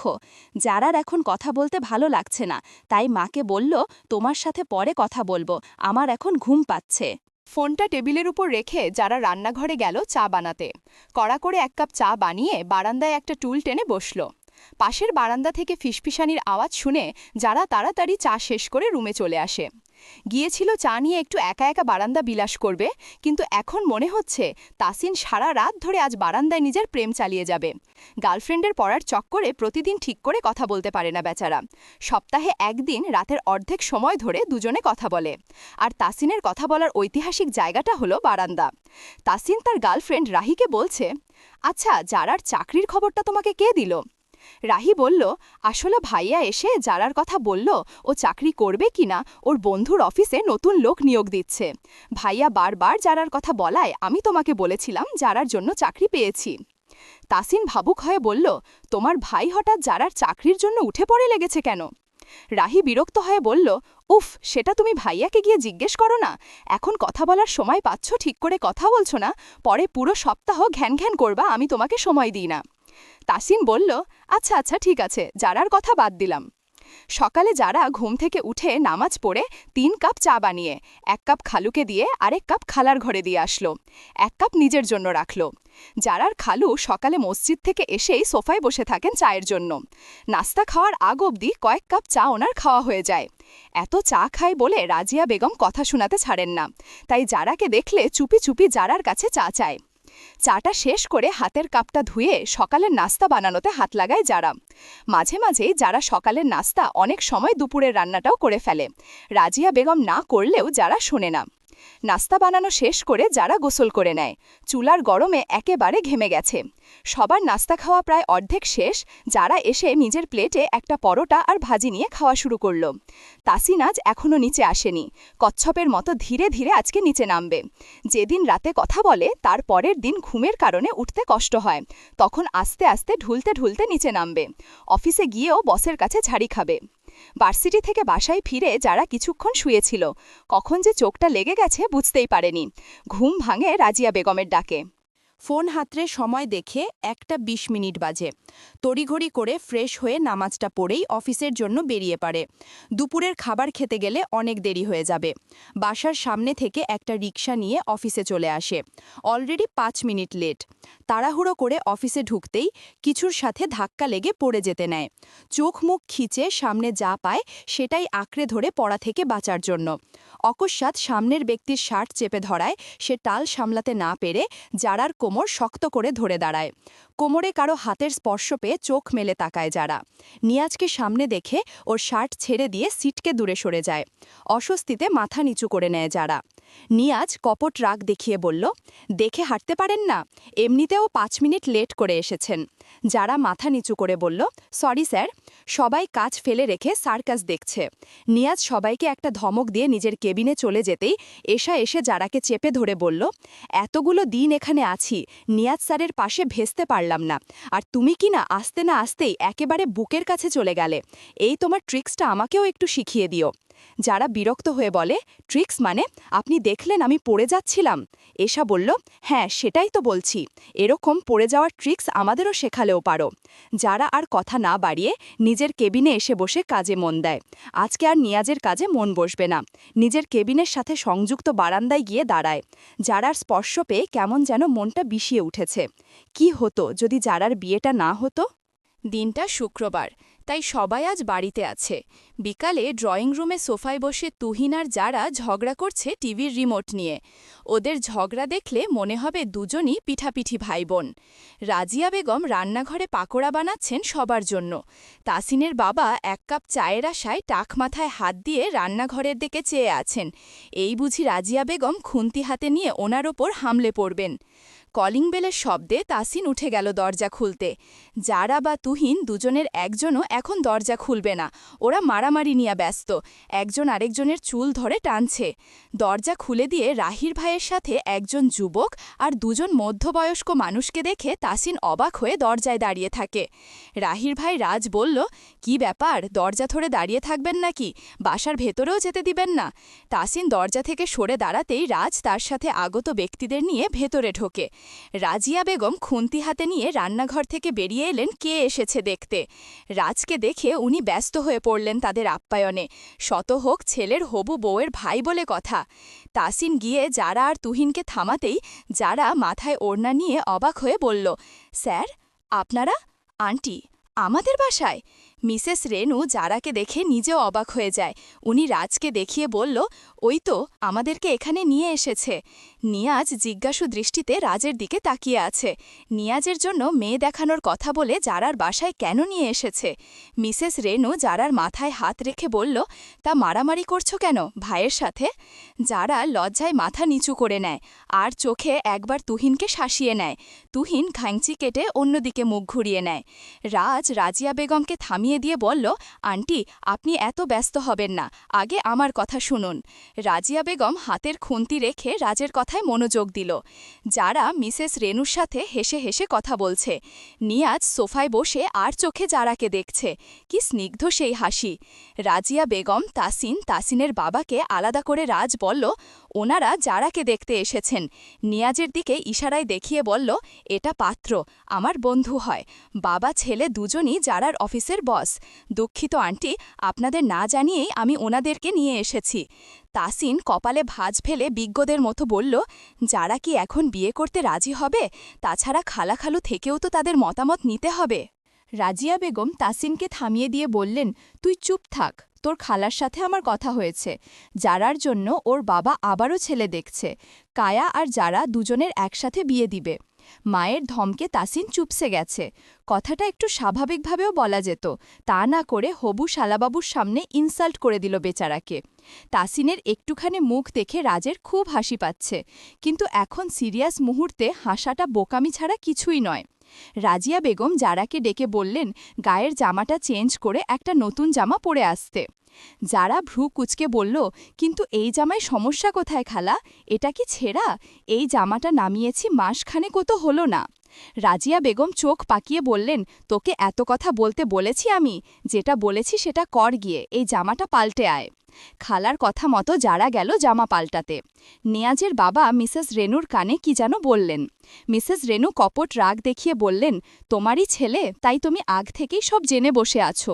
আমি তো আর ওর মা না, তোমাদের বাসার কাজের বেটি, তাই আমি কিছুই জানি না। যারাকে তো আমি আগে থেকেই চিনি। যেদিন গ্রাম থেকে এসেছিলাম সেদিন বাসস্ট্যান্ডে ওর সাথে আমার দেখা হয়েছিল। নিয়াজ চোখ দিয়ে রাজকে ভস্ম করে দিচ্ছে। ওকে যারার বাসায় কেন নিয়ে এসেছে সেটাই মাথায় ধরছে না। নিয়াজের দৃষ্টি রক্ষা করে রাজ সবার উদ্দেশ্য বলল, এক্সকিউজ মি, আমি আর নিয়াজ একটু আসছি। নিয়াজ রাজের সাথে উঠে বাসার বাইরে চলে গেছে। তাসিনের বাবা নিয়াজের বাবা মায়ের সাথে কথা বলছেন। নিয়াজ রাজকে টেনে হিঁচড়ে প্রচণ্ড রেগে গিয়ে বলল, তুই আমাকে যারার বাসায় কেন নিয়ে এসেছিস? আমি চাই না এখানে যারার সংসারে কোনো অশান্তি হোক। রাজ নিয়াজের ঘাড়ে হাত রেখে সিরিয়াস হয়ে বলল, যারার জামাই মারা গেছে, তুই তো যারাকে ভালোবাসিস, তাই তোকে যারার বাসায় নিয়ে আসলাম। এখন তুই বিয়ে করবি না যারাকে? রাজের কথার নিয়াজের মাথায় যেন কেউ আকাশ ভেঙে ফেলেছে। যারার হাজবেন্ড মারা গেছে মানে কি? কিছুদিনই তো হলো যারার বিয়ে হয়েছে। নিয়াজের দিকে তাকিয়ে দুঃখ ভারাক্রান্ত মন নিয়ে রাজ বলল, কিরে, করবি না বিয়ে যারাকে? নিয়াজ নিজেকে স্বাভাবিক করে বলল, আমি নিজের ভালোবাসার মানুষকে পাবো, এর চেয়ে খুশির খবর আর কি হতে পারে? তুই আজই বিয়ের ব্যবস্থা কর। আমি চাই না যারা আর কষ্ট পাক। ওর জীবনের সকল দুঃখ মুছে দেব আমি। ওর ওপর কোনো কষ্টের আজ আমি পড়তে দেব না। রাজ নিয়াজের পিঠে চাপড় মেরে বলল, বেটা থাম তুই, একেবারে আজই বিয়ের জন্য লাফিয়ে উঠেছে। শোন, সেদিন যারার বিয়ে হয়নি, ছেলে বউ রেখে যারাকে বিয়ে করতে এসেছে, তাই যারা সেদিন বিয়ে ভেঙে দিয়েছে। আমি প্রথম থেকেই সব কিছু জানতাম, রাহি আমাকে বলেছে, কিন্তু তোর দেবদাসওয়ালা লুক দেখতে আমার সেই আনন্দ হতো, তাই এতদিন তোকে কিছু জানাইনি। যারাকে তোর অফিসে প্ল্যান করে আমিই পাঠিয়েছি। আঙ্কেল সব কিছুই জানে। আমি আর আঙ্কেল প্ল্যান করে সব কিছু এতদূর নিয়ে আসলাম। আমাদের এটা জানা জরুরি ছিল যারার প্রতি তোর অনুভূতিটা কেমন। রাজের মুখে সব শুনে নিয়াজ বোকা বনে গেল। সিরিয়াসলি, ওর নিজের বাবা পর্যন্ত এই হারামি বন্ধুটার প্ল্যানে জড়িত? আর এতদিন যারার বিয়ে হয়ে গেছে বলে যারার কাছ থেকে দূরত্ব বজায় রেখে চলার চেষ্টা করত। ও কখনো চাইতো না কোনোভাবে নিয়াজের অনুভূতিগুলো যারা বা ওর হাজবেন্ড জেনে গিয়ে যারা সংসারে অশান্তি হোক। নিয়াজ বরাবর চাইতো যারা ভালো থাকুক। নিয়াজ রাজকে এলোপাতাড়ি মারতে লাগল। রাজ নিয়াজকে আটকানোর চেষ্টা করে বলল, ভাই, তুই দেখি যারা আর তুহিনের মতো কোস্তাকুস্তি শুরু করেছিস। এই জন্যই বলে মানুষের ভালো করতে নেই। নিয়াজ থেমে গিয়ে রাজকে নিয়ে বাসার ভেতরে যায়। যারা একটা কালো রঙের থ্রিপিস পরে সোজা খালার কাছে রান্নাঘরে গেল। খালা নাস্তার ট্রে যারার হাতে ধরিয়ে দিয়ে নিজেও পিছু পিছু ড্রয়িং রুমে আসে। নিয়াজ তো সব কিছু বাদ দিয়ে যারাকে দেখে চলেছে। মাথায় ওড়না দিয়ে রাখায় কেমন বউ বউ লাগছে। যারাকে খুঁটিয়ে খুঁটিয়ে দেখছে আর মিটিমিটি হাসছে। রাজ বারবার নিয়াজকে খোঁচা দিচ্ছে, কিন্তু নিয়াজের দৃষ্টি যারার ওপর থেকে সরাতে পারছে না। রাজ নিয়াজের দিকে ফ্যালফ্যাল করে তাকিয়ে থেকে আনমনেই বলল, খাইছে, এই ছেলে এখনই যারাকে চোখে করে নিয়ে যাচ্ছে। বিয়ের পর না জানি কি করবে। নিয়াজের বাবা বললেন, আলহামদুলিল্লাহ, মেয়ে আমাদের পছন্দ। এখন আপনারা এক পা এগোলেই আমরা সামনের দিকে অগ্রসর হতে পারি। মিসেস রেনু যারার থুতনিতে হাত দিয়ে বলেন, এমন মিষ্টি মেয়ে কারো পছন্দ না হয়ে থাকতে পারে। যারা কিছু বুঝতে না পেরে সবার মুখের দিকে তাকাচ্ছে। কারো কাছ থেকে উত্তর না পেয়ে এবার জিজ্ঞেস করেই ফেলল, কিসের পছন্দের কথা বলছেন আপনারা? নিয়াজের বাবা মুচকি হেসে বললেন, সেটা নিয়াজের কাছ থেকেই জেনে নিও। তারপর রাজিয়া বেগমের দিকে তাকিয়ে বললেন, ওদের একটু আলাদা কথা বলার সুযোগ দিলে ভালো হয়। অবশ্যই বলে। রাজিয়া বেগম যারাকে বলল, যা নিয়াজকে তোর ঘরে নিয়ে যা। রাজিয়া বেগম এই কথা বলার দেরি, নিয়াজের সোফা ছেড়ে দাঁড়িয়ে যেতে দেরি হয় না। যারা আগাগোড়া কিছু না বুঝেই নিয়াজের দিকে একবার তাকিয়ে নিজের ঘরের দিকে হাঁটা ধরল। নিয়াজ যারার পিছু পিছু ওর ঘরে গেল। যারা টেবিলের সাথে হেলান দিয়ে দুহাত বুকের সাথে ভাঁজ করে বলল, এখানে কি হচ্ছে স্যার, আমি তো কিছুই বুঝতে পারছি না। নিয়াজ যারার দিকে কিছুটা এগিয়ে যেতেই যারা হচকচিয়ে যায়। স্যার, আপনি আমার কথার উত্তর না দিয়ে এগিয়ে আসছেন কেন? নিয়াজ পা চালানো থামিয়ে দিয়ে ভাবলেশীনভাবে বলল, তেমার আর আমার বিয়ের কথা চলছে। ও আচ্ছা। কথাটা বোধগম্য হতেই যারা চোখ বড় করে চিৎকার করে বলে উঠে, কি? নিয়াজ মিটিমিটি হেসে চলেছে যারা রিয়াকশন দেখে। যারা হন্তদন্ত হয়ে বলে, কিন্তু আপনি কিছু বলেননি? নিয়াজ ভাবলেশীনভাবে বলল, আমার তো রমণী পছন্দ হয়েছে, তাহলে আমি কি বলবো?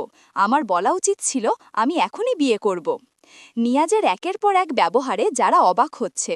অফিসের সবার কাছে শুনেছে, এমনকি এই দুদিনে যারা নিজেও দেখেছে নিয়াজ কেমন গম্ভীর স্বভাবের মানুষ, কিন্তু এখন মনে হচ্ছে মানুষটা আস্ত একটা ঠোঁট কাটা স্বভাবের। স্যার, আপনি এসব কি বলছেন? নিয়াজ নির্লিপ্ত ভঙ্গিতে বলল, বিয়ে করা প্রয়োজন সেটাই বলছি আর কি। এবার যারা লজ্জায় মাথা কাটা যাচ্ছে। নাক মুখ কুচকে বলল, ছি, বেহায়া মানুষ। নিয়াজ যারার দিকে এগিয়ে গিয়ে ওর কপালে নিজের ওষ্ঠদয়ের উষ্ণ ছোঁয়া দিয়ে মুচকি হেসে বলল, তোমার কাছে হাজারবার বেহায়া হতেও রাজি আছি। নিয়াজের ছোঁয়া পেয়ে যারা কেঁপে ওঠে। শিরোদাঁড়া বেয়ে এক ঠান্ডা স্রোত বয়ে যায়। নিয়াজ যে এই মুহূর্তে এরকম একটা কাজ করবে সেটা যারার কল্পনাতীত ছিল। যারার অবস্থা দেখে নিয়াজ হাসতে হাসতে রুম থেকে বেরিয়ে গেল। একটু ছোঁয়াতেই মেয়েটা জমে গেছে। নিয়াজকে বেরিয়ে আসতে দেখে নিয়াজের মা বললেন, আজ তাহলে আসি, আপনারা আপনাদের মতামত জানিয়ে দিলে ভালো হয়। রাজিয়া বেগম হাসিমুখে বললেন, যারার বাবা মায়ের সাথে কথা বলেই আমরা আপনাদেরকে জানাবো। যারা আর ঘর থেকেই বের হয়নি। ও শুধু হিসাব মিলিয়ে যাচ্ছে, নিয়াজের ব্যবহারগুলোর এত পরিবর্তন কিভাবে। সবার সামনে একরকম আর সবার আড়ালে আস্ত একটা বেরিচ্ছার ড্রাম। সন্ধ্যার দিকে হঠাৎ তাসিনের বাবা অসুস্থ হয়ে পড়লেন। উনাদের পরিচিত এলাকার ডাক্তার আনলে উনি চেক আপ করে বললেন ভাইয়ের কত সমস্যা। ওনাকে ডাক্তার না করে দিয়েছে চা খেতে, চাটা একটু কমিয়ে দেওয়ার চেষ্টা করবেন। ডাক্তার চলে যেতেই রাজিয়া বেগম স্বামীর হাত ধরে ছলছল চোখে বললেন, তুমি শুনলে তো ডাক্তার কি বলল, চা খাওয়াটা বাদ দিয়ে দাও। বুঝতে পারছি তোমার আগের অভ্যাস, ছাড়াতে একটু বেগ পেতে হবে, কিন্তু কমিয়ে তো দিতে পারো। তাসিনার বাবা আধো আধো চোখে চেয়ে বললেন, রাজিয়া, এক কাপ চা হবে? মুহূর্তেই রাজিয়া বেগমের অশ্রুভেজা চোখজোড়া অগ্নিমূর্তির মতো হয়ে যায়। ঝাঝালো কাঙ্ক্ষে বলে ওঠে, গরম চা এনে তোমার পাছায় ঢালব। মায়ের কথা শুনে তুহিন হেসে কুটি কুটি। যারা মুখ চেপে দাঁড়িয়ে আছে। তাসিনও না পেরে ফিক করে হেসে দেয়। রাজিয়া বেগম চোখ রাঙিয়ে বললেন, সবগুলা এখান থেকে যা, আর যারা সব নষ্টের গোড়া তুই। তুই যদি আর এই বুড়োকে চা দিয়েছিস তো তোর একদিন আর আমার চা কদিন লাগে। রাজিয়া বেগম জারার মায়ের নাম্বারে কল দিলেন। ফোন বেজে উঠতেই জারার মা হাতের কাজ ফেলে আঁচলে হাত মুছে কল রিসিভ করলেন। প্রথমেই সালাম দিয়ে বোনের সাথে মুসাফা করে করলেন রাজিয়া বেগম। কিছুক্ষণ কথা বলার পর রাজিয়া বেগম বললেন, মুহিত কোথায়, ওকে ডাক, তোদের সাথে কথা আছে আমার। জারার মা গলা উঁচিয়ে জারার বাবাকে ডাক দিলেন। জারার বাবা এসে রাজিয়া বেগমের সাথে কথা বলেন, কেমন আছেন আপা? উত্তরে রাজিয়া বেগম মুচকি হেসে বললেন, আলহামদুলিল্লাহ, ভালো আছি, তুমি কেমন আছো? আলহামদুলিল্লাহ, আল্লাহর রহমতে আমিও ভালো আছি। রাজিয়া বেগম আর অন্যদিকে কথা না বাড়িয়ে সরাসরি বললেন, জারার জন্য একটা বিয়ের প্রস্তাব এসেছে। ছেলে জারার অফিসের বস, বিকালেই এসে দেখে গেছেন জারাকে। এখন তোমরা ঢাকায় এসে সবকিছু দেখে শুনে গেলে ভালো হবে। আমার মনে হচ্ছে সম্বন্ধটি খারাপ হবে না। মোহিত হাসান লম্বা শ্বাস ফেলে বললেন, আমার কিছু শর্ত আছে, সেগুলো তাদেরকে মানতে হবে। শুধু ছেলের ব্যাকগ্রাউন্ড দেখলে তো হবে না, ছেলেটা কেমন, আমার মেয়ের জন্য উপযুক্ত কিনা সেটাও দেখতে হবে। রাজিয়া বেগম বললেন, সেই জন্যই তো বলছি তোমরা ঢাকায় এসে সবকিছু দেখে কথা বলে যাও। মোহিত হাসান রাজিয়া বেগমের কথায় সম্মতি দিলেন। রাজিয়া বেগম বললেন, তোমরা বরং কালকেই ঢাকায় রওনা দিও। রাতে বারান্দায় বসে নিয়াজ খুশি মনে আকাশ দেখে চলেছে। আজ সত্যি নিজেকে অনেক সুখী মানুষ মনে হচ্ছে। এই সুখটা প্রগাঢ় হবে সেদিন, যেদিন জারাকে নিজের অর্ধাঙ্গিনী হিসাবে পাবে। হুট করে নিয়াজের মনে একটা অনুশোচনা জাগে। আজ কি করে ফেললাম, মেয়েটার অমতে, আমি তো এমন ছিলাম না। আবেগের বশবর্তী হয়ে আমি কিভাবে ওর কপালে নিজের ঠোঁট ছোঁয়ালাম, এটা তো অন্যায়। মুহূর্তেই খুশি হওয়া মনটা খারাপ হয়ে গেল। যতক্ষণ না জারার কাছে ব্যাপারটা নিয়ে ক্ষমা চাইবে ততক্ষণ নিয়াজের শান্তি হবে না। এই মেদি, আমাকে তোর নোট খাতাটা দিস তো। ছেলেটা কোমরে হাত দিয়ে করুণ চোখে বলল, আমার নাম মাহাদি, অনেকে ভুল করে মেহেদি ডাকে, তুই তো সেটারও 12টা বাজিয়ে দিলি। যারা কপাল চুলকে বলল, যাহাই মাহাদি তাহাই মেদি, এখন তুই আমাকে নোট খাতা দে, বাসায় যেতে হবে। মাহাদি বলল, আজকে তো আমি নোট আনিনি, কালকে নিয়ে নিস, আমি আসার সময় মনে করে নিয়ে আসব, কালকে হলে তো সামিয়ার কাছ থেকেই নিতে পারব। মাহাদি কিছু একটা ভেবে বলল, আচ্ছা আমি বিকালে তুহিনের কাছে দিয়ে দেব। ঠিক আছে বলে যারা বাড়ির পথে রওনা হয়। দুপুরে খেয়ে অফিসের জন্য বেরিয়ে পড়ে যারা। আজকে কি করে নিয়াজ স্যারের মুখোমুখি হবে সেটা ভেবেই কেমন অস্বস্তি লাগছে। আজকে আর দেরি করল না, তাড়াতাড়ি রিকশা ডেকে উঠে পড়ল। এদিক দিয়ে একটা সুবিধা আছে, তাসিনদের বাসার কাছেই কতগুলো রিকশা দাঁড়িয়ে থাকে, তাই যখন তখন রিকশা পাওয়া যায়। কিন্তু অফিস থেকে ফেরার পথে রিকশার জন্য দাঁড়িয়ে থাকা লাগে। ভাড়া মিটিয়ে অফিসের ভেতর চলে গেল যারা। সারাদিন তেমন কারো সাথে কথা বলেনি। রহিম এসে জানালো যারাকে নিয়াজ ডাকছে। হাতের কাজটা সম্পন্ন করে যারা নিয়াজের কক্ষে গিয়ে নক করে। নিয়াজের অনুমতি পেয়ে ভেতরে প্রবেশ করতেই নিয়াজ যারাকে একটা প্রজেক্ট কমপ্লিট করার দায়িত্ব দিল। নিয়াজ খেয়াল করেছে যারা পুরোটা সময় নিচের দিকে দৃষ্টি নত রেখেছে। একবারের জন্যে ও নিয়াজের দিকে তাকায়নি। হয়তো গতকালের নিয়াজের করা কাজের জন্য অস্বস্তি কাটিয়ে উঠতে পারেনি। নিয়াজের নিজেরই এখন গিল্টি ফিল হচ্ছে। যারা চুপচাপ নিজের কেবিনে গিয়ে বসল। রিহা এসে যারাকে বলল, কাল আমার জন্মদিন, গ্রিনল্যান্ড রেস্টুরেন্টে পার্টি রেখেছি, কাল অফিস শেষে তুমি চলে আসবে। আর হ্যাঁ, সবাইকে বলে দিয়েছি শাড়ি পরে আসতে, আমি নিজেও শাড়ি পরব। যারা মুচকি হেসে বলল, চেষ্টা করব পার্টিতে উপস্থিত থাকার। রিহা রাগ দেখিয়ে বলল, আমি কোনো কথা শুনতে চাই না, তুমি আসবে মানে আসবে। যারা হেসে দিয়ে বলল, ঠিক আছে আসব। রিহা মেয়েটা মিশুক, অল্পতেই যে কারো মনে জায়গা করে নিতে জানে মেয়েটা। অফিস শেষে যারা রিকশার জন্য দাঁড়িয়ে অপেক্ষা করছিল। রিকশা পেয়ে উঠে বসতেই নিয়াজ হুড়মুড়িয়ে যারার পাশে এসে বসল। যারা প্রথমে চমকে উঠলেও নিজেকে সামলে রিকশা থেকে নামতে উদ্যত হতেই নিয়াজ যারার হাত চেপে ধরে। হাতের দিকে দৃষ্টিপাত করে নিয়াজের দিকে তাকাতেই নিয়াজ সামনে তাকিয়ে রিকশাওয়ালাকে বলল, আপনি রিকশা চালিয়ে যান। যারা হাত মোচড়ামোচড়ি করে বলল, আমার হাতটা ছাড়ুন। নিয়াজ যারার হাত ছেড়ে দিয়ে সামনে তাকিয়ে বলে, সরি। যারা কৌতূহল দৃষ্টিতে নিয়াজের দিকে তাকাতেই নিয়াজ দৃষ্টি সামনে আবদ্ধ রেখেই বলল, কালকের ব্যাপারটার জন্য সরি, আসলে আমার উচিত হয়নি তোমাকে ওভাবে স্পর্শ করা। যারা কিছু না বলে নিয়াজের থেকে আরেকটু সরে বসে। নিয়াজ খপ করে যারার হাত চেপে ধরে ক্ষীণ স্বরে বলল, পড়ে যাবে, আমি নেমে যাচ্ছি। রিকশা থামিয়ে নিয়াজ নেমে পড়তেই যারা লম্বা লম্বা শ্বাস নিতে থাকল। আরও কিছুক্ষণ এভাবে নিয়াজের এতটা কাছে বসে থাকলে মনে হয় যারা শ্বাস আটকে মরেই যেত। একবার রিকশার পেছনে তাকিয়ে দেখার ইচ্ছে হলো। নিজের ইচ্ছেটাকে প্রশ্রয় দিয়ে চলন্ত রিকশায় থেকে একবার পেছনে তাকালো। নিয়াজ রিকশার দিকেই তাকিয়েছিল। যারাকে পেছনে তাকাতে দেখে ঠোঁট প্রশস্ত করে হাসে। বাসায় ফিরে সোফায় বাবা মাকে বসে থাকতে দেখে যারা নিজের দেখার ভুল ভেবে চলে যেতে নেয়। কি মনে করে আরেকবার সোফার দিকে তাকিয়ে চোখ কচলে আবার তাকায়। সত্যিই তো বাবা আর মাকে দেখছে।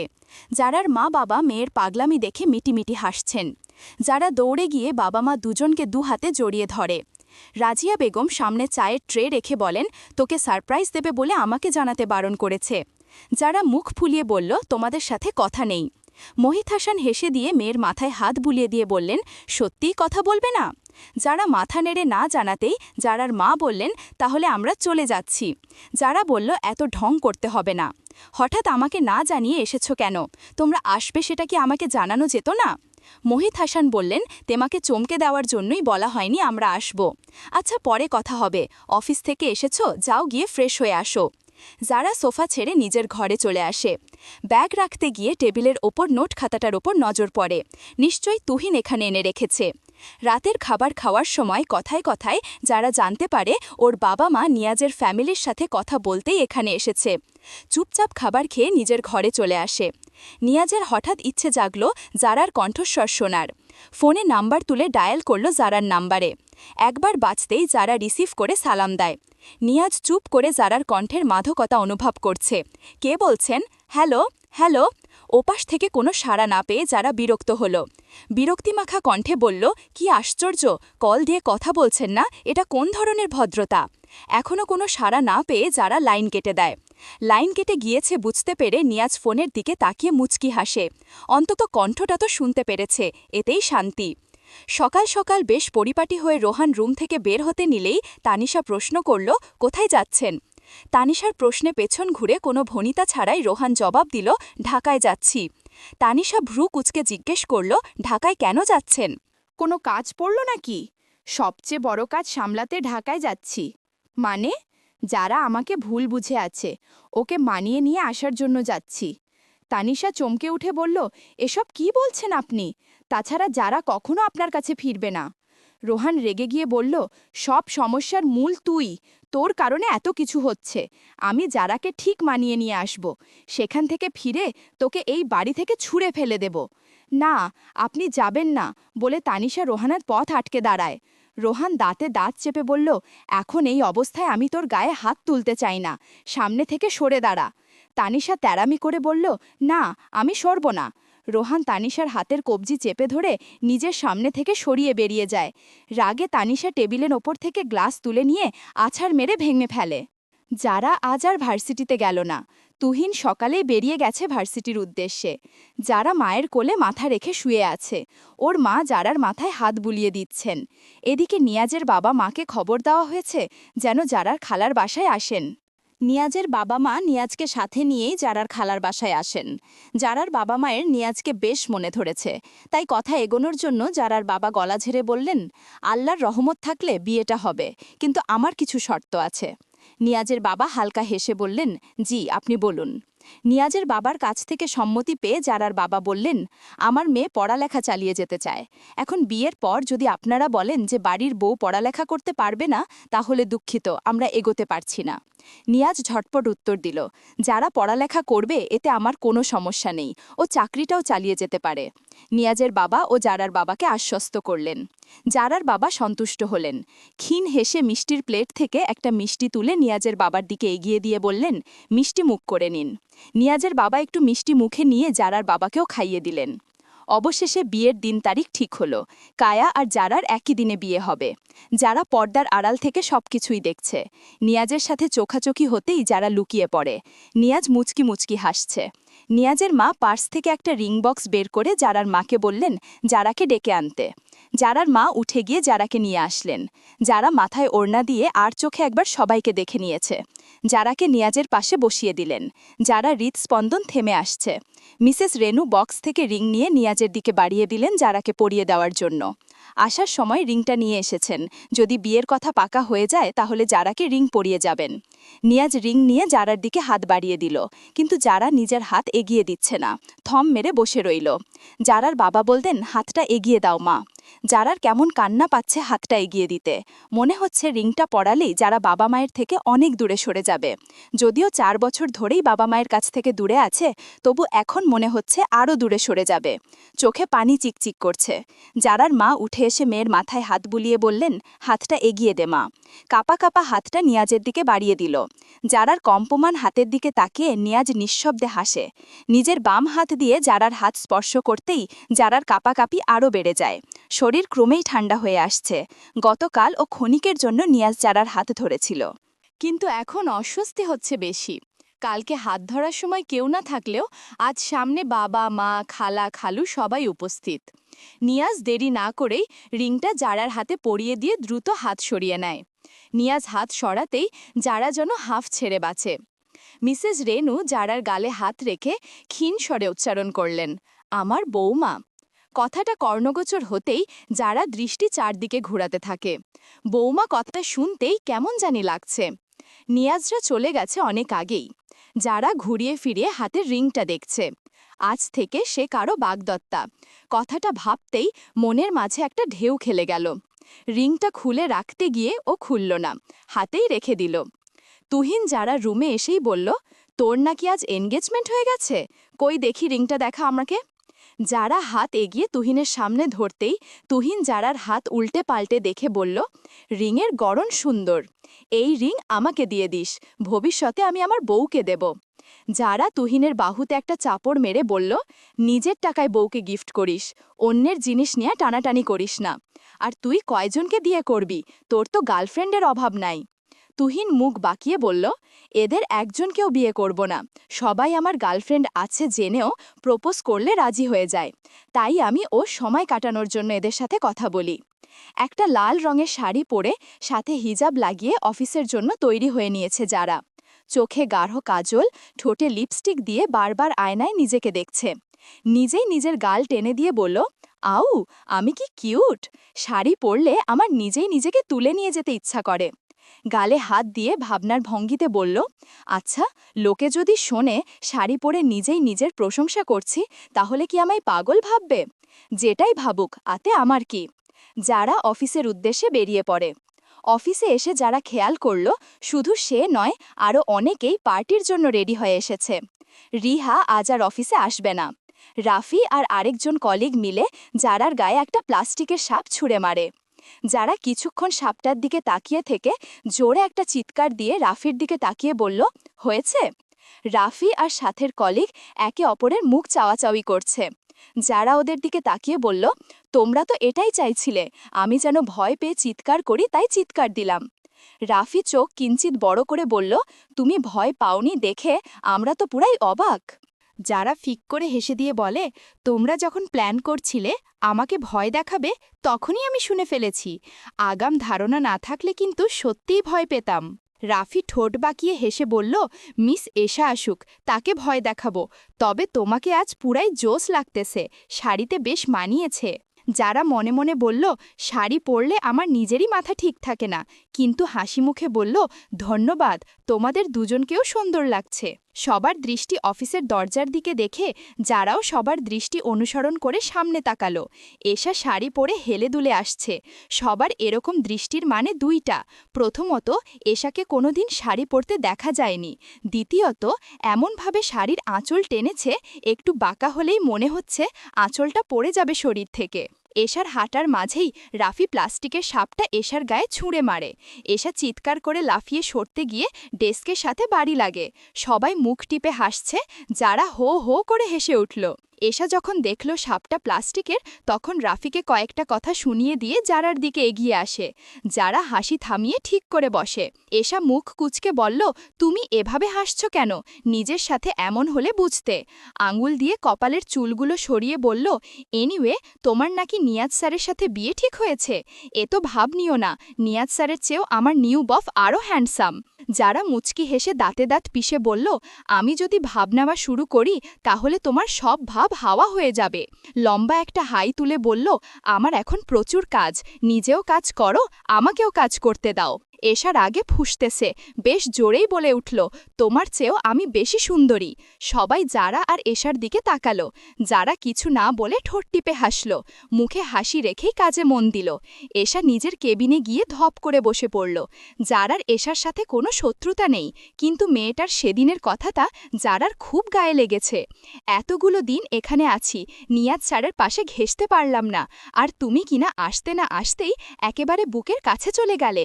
এই তোমার ট্রিক্সটা আমাকেও একটু শিখিয়ে দিও। কথাটা শুনে বেশ খারাপ লাগলো যারার, সেই জন্যই এশার সাথে এরকম করল। নিয়াজ অফিসে এসে নিজের কেবিনে যাওয়ার আগে এক পলক যারার কেবিনে তাকালো। যারার দিকে তাকাতেই নিয়াজের দৃষ্টি ওখানেই থেমে গেল। তৃষ্ণার্থ চোখ দুটো আজীবন ধরে এই মেয়েটাকেই দেখে যেতে চায়। অপরূপা লাগছে যারাকে লাল শাড়িতে। যারা সামনে তাকিয়ে নিয়াজকে নিজের দিকে তাকিয়ে থাকতে দেখে দৃষ্টি নামিয়ে নেয়। চোখাচোখি হওয়াতে নিয়াজও নিজের দৃষ্টি সরিয়ে কেবিনে চলে যায়। নিজের কেবিনে যাওয়ার আধা ঘন্টা না যেতেই নিয়াজের কেবিনে যারার ডাক পড়ল। যারা নিয়াজের আন্ডারে কাজ করে, প্রতিদিন একবার হলেও নিয়াজের কেবিনে তাদের যাওয়া হয়, তাই যারার আসা যাওয়া নিয়েও কারো তেমন মাথা ব্যথা নেই। যারা দরজায় নক করতেই নিয়াজ কিছু কাজ দিয়ে যারাকে নিজের কেবিনে একটা চেয়ারে বসিয়ে দিল। যারা আড়ষ্টতা নিয়ে বলল, স্যার, আমি আমার কেবিনে চলে যাই। নিয়াজ শক্ত কণ্ঠে জবাব দিল, কাজটা নিখুঁতভাবে করতে হবে, কোনো সমস্যায় পড়লে আমাকে দেখাবে, সেজন্যই এখানে বসিয়েছি। যারা কিছু বলতে গেলেই নিয়াজ হাত উঁচিয়ে যারাকে থামিয়ে দিয়ে বলল, নো মোর টক। যারা আর কোনো কথা না বলে মাথা নিচু করে কাজে মন দেয়। নিয়াজ কাজ করছে কম, যারাকে দেখছে বেশি। যারাকে এখানে কাজের উদ্দেশ্য নয়, মন ভরে দেখার উদ্দেশ্য নিয়ে এসেছে। নিয়াজ চায় না সে ছাড়া অন্য কেউ যারাকে শাড়িতে দেখে মোহিত হোক। অফিস শেষে সবাই গ্রিনল্যান্ড রেস্টুরেন্টে চলে গেছে। যারা হেঁটে যাচ্ছিল, রেস্টুরেন্ট কাছেই অফিস থেকে 5 মিনিটের পথ হবে। পাশে কারো উপস্থিতি টের পেয়ে মাথা ঘুরিয়ে পাশে তাকালো। নিয়াজ সামনে তাকিয়ে যারার পাশাপাশি হেঁটে চলেছে। কারো মুখে কোনো কথা নেই। নিয়াজ নিশ্চুপ থেকে পাশে ভালোবাসার মানুষটিকে অনুভব করে চলেছে। যারা একরাশ অস্বস্তির কারণে চুপ করে হেঁটে চলেছে। রেস্টুরেন্টের কাছাকাছি আসতেই নিয়াজ শব্দ করে বলে ওঠে, মাশাল্লাহ। চকিতেই নিয়াজের দিকে চমকে তাকায় যারা। নিয়াজের দৃষ্টি যারার দিকে, অপলক সেই চাহনি। যারা লজ্জা পেয়ে মাথা নিচু করে নিয়াজের থেকে আরেকটু দূরত্ব বজায় রেখে হাঁটে। রিহা যারার দিকে এগিয়ে এসে বলে, আমি অনেক খুশি হয়েছি তুমি আমার বার্থডেতে এসেছ। যারা মিষ্টি হয়ে বলল, শুভ জন্মদিন রিহু পাখি। নিজের ব্যাগ থেকে একটা ব্রেসলেট বের করে রিহার হাতে পরিয়ে দিয়ে বলে, আমার তরফ থেকে সামান্য উপহার। রিহার ব্রেসলেট অনেক পছন্দের। একদিন হাতে এক ডিজাইনের ব্রেসলেট পরে অফিসে আসতো, তাই যারা কি কিনবে ভেবে না পেয়ে শেষে ব্রেসলেট কিনে নিল অফিসে আসার পথেই। রিহা ব্রেসলেটটার থেকে তাকিয়ে খুশিতে আপ্লুত হয়ে বলল, ওয়াও, ব্রেসলেটটা আমার অনেক পছন্দ হয়েছে, তোমাকে অনেকগুলো থ্যাংক ইউ। পার্টির এক পর্যায়ে রিহা যারাকে বলল, আমার বার্থডেতে তুমি একটা গান শোনাবা। সবাই রিহার সাথে একমত হয়ে সমস্যারে বলে ওঠে, যারা প্লিজ একটা গান। যারা মুখ চেপে হাসি আটকানোর চেষ্টা করেও যখন ব্যর্থ, গলার রগগুলো বেরিয়ে আছে। এই মুহূর্তের একটা ছবি তুলে নিল নিয়াজ। যারা হাসি থামানোর চেষ্টা করে বলল, আমি গানের পারি না, তোমরা আমাকে গান গাইতে বলছো দেখে প্রচুর হাসি পাচ্ছে। সবাই কয়েকবার বলার পরেও যখন যারা বলল ও গান পারে না, তখন রিহা সবাইকে আর বেশি জোর করতে না করল। এশা রিহার কাঁধে হাত রেখে বলল, আমি তোমাকে গান শোনাবো। সবার দৃষ্টি এশার দিকে। খুব সুন্দর করেই গান গাইল। সবাই এশার কণ্ঠের অনেক প্রশংসা করল। এশা যারার দিকে তাকিয়ে ভাব নিয়ে সামনের চুলগুলো পেছনের দিকে হাত দিয়ে ছুড়ে দেয়। যারাকে বুঝিয়ে দেয়, এশার সাথে টক্কর নেওয়া অত সোজা না। যারা কিছু না বলেই মুচকি হাসে। সবার সব প্রতিভা থাকে না। পার্টি শেষ হওয়ার পর যারা বাইরে এসে দাঁড়িয়েছে। নিয়াজ গাড়ি নিয়ে এসে যারার সামনে দাঁড়ায়। অনেকক্ষণ যাবৎ নিয়াজকে দেখেনি যারা, মনে হয় গাড়ি আনতেই গিয়েছিল। নিয়াজ গাড়ির দরজা খুলে দিয়ে যারার উদ্দেশ্যে বলল, গাড়িতে ওঠো। যারা কিছু না বলে অন্যদিকে তাকিয়ে থাকে। নিয়াজ গাড়ি থেকে নেমে যারার দিকে এগোতে নিলেই সামনে একটা বাইক এসে থামে। তুহিন যারাকে বলে, তাড়াতাড়ি উঠে আয়, ভাইয়া আবার বাইক নিয়ে বেরোবে। যারা গিয়ে তুহিনের পেছনে বসে পড়ে। পার্টি শেষ হতে হতে রাত হয়ে যাবে। এই সময় বাসায় একা যাওয়া সেফ না, তাই যারা তুহিনকে আগেই বলে রেখেছে ওকে নিতে আসতে। নিয়াজ মুখটা পাংশুটে করে মনে মনে বলল, এই ছেলে আসার আর সময় পেল না। আরও আধা ঘন্টা পরে আসতো, তাহলে আমি যারাকে বাসায় পৌঁছে দিয়ে আসতে পারতাম। তুহিন নিয়াজের পাংশুটে মুখ দেখে যারার আড়ালে নিয়াজকে একটা চোখ টিপ দিয়ে বাইক স্টার্ট করে। নিয়াজের মেজাজ গরম হয়ে গেল। ছেলেটা সব বুঝতে পেরেও যারাকে নিয়ে যাচ্ছে, স্টুপিড ছেলে। যথারীতি প্রতিদিনের ন্যায় আজও অফিস শেষ করে যারা রিকশার জন্য দাঁড়িয়ে আছে। অনেকক্ষণ দাঁড়িয়ে থাকার পরও যখন রিকশা পেল না, তখন সামনের দিকে এগিয়ে গেল। হঠাৎ হাতে টান পড়ায় পেছন ঘুরে তাকায়। সামনের ব্যক্তিটিকে দেখে যারা অবাক হয়ে যায়। ওর সামনে রোহান দাঁড়িয়ে আছে। যারা হাত ছাড়ানোর চেষ্টা করে বলল, আপনি এখানে কি করছেন? রোহান নির্লিপ্ত ভঙ্গিতে উত্তর দিল, তোমার জন্যই এসেছি। যারা চমকে উঠে বলে, মানে? রোহান যারার হাত ছেড়ে পকেটে হাত গুজে শটালবে দাঁড়িয়ে পড়ে। দৃষ্টি চারদিকে ঘুরিয়ে যারার দিকে তাকিয়ে বলে, দেখো যারা, আমি তোমাকে পছন্দ করি। মাঝখান থেকে তানিশা এসে সব উলটপালট করে দিল। আমি তানিশাকে ডিভোর্স দিয়ে দেব, শুধু তুমি আমার সাথে চলো। রোহানের কথা শুনে যারার রাগ তীর করে বেড়ে গেল। চোয়াল শক্ত করে নিজেকে দমিয়ে রাখার চেষ্টা করছে, কিন্তু পারছে না। আপনার মতো এমন চিপ মাইন্ডের লোক আমি দুটো দেখিনি। ঘরে অন্তঃসত্ত্বা স্ত্রী রেখে আপনি আমাকে নিতে এসেছেন, আবার বলছেন তাকে ডিভোর্স দেবেন। আপনার লজ্জা হওয়া উচিত। আফসোস, আপনার মাঝে মনুষ্যত্বের ছিটে ফোঁটাও নেই। নিজের স্ত্রী সন্তানের প্রতি অমানুষের মতো আচরণ করছেন। আপনাকে অমানুষ বললেও কম হয়ে যাবে। রোহান রাগে কপাল চেপে ধরে বলল, হ্যাঁ, আমি অমানুষ, আর তোমাকে এই অমানুষের সাথেই থাকতে হবে। যারার হাত চেপে ধরে টেনে নিয়ে যাওয়ার জন্য উদ্যত হল। যারা এই মুহূর্তে কি করবে বুঝতে পারছে না। এখন যদি রোহানকে চড় মারতে যায়, তাহলে হিতে বিপরীত হতে পারে।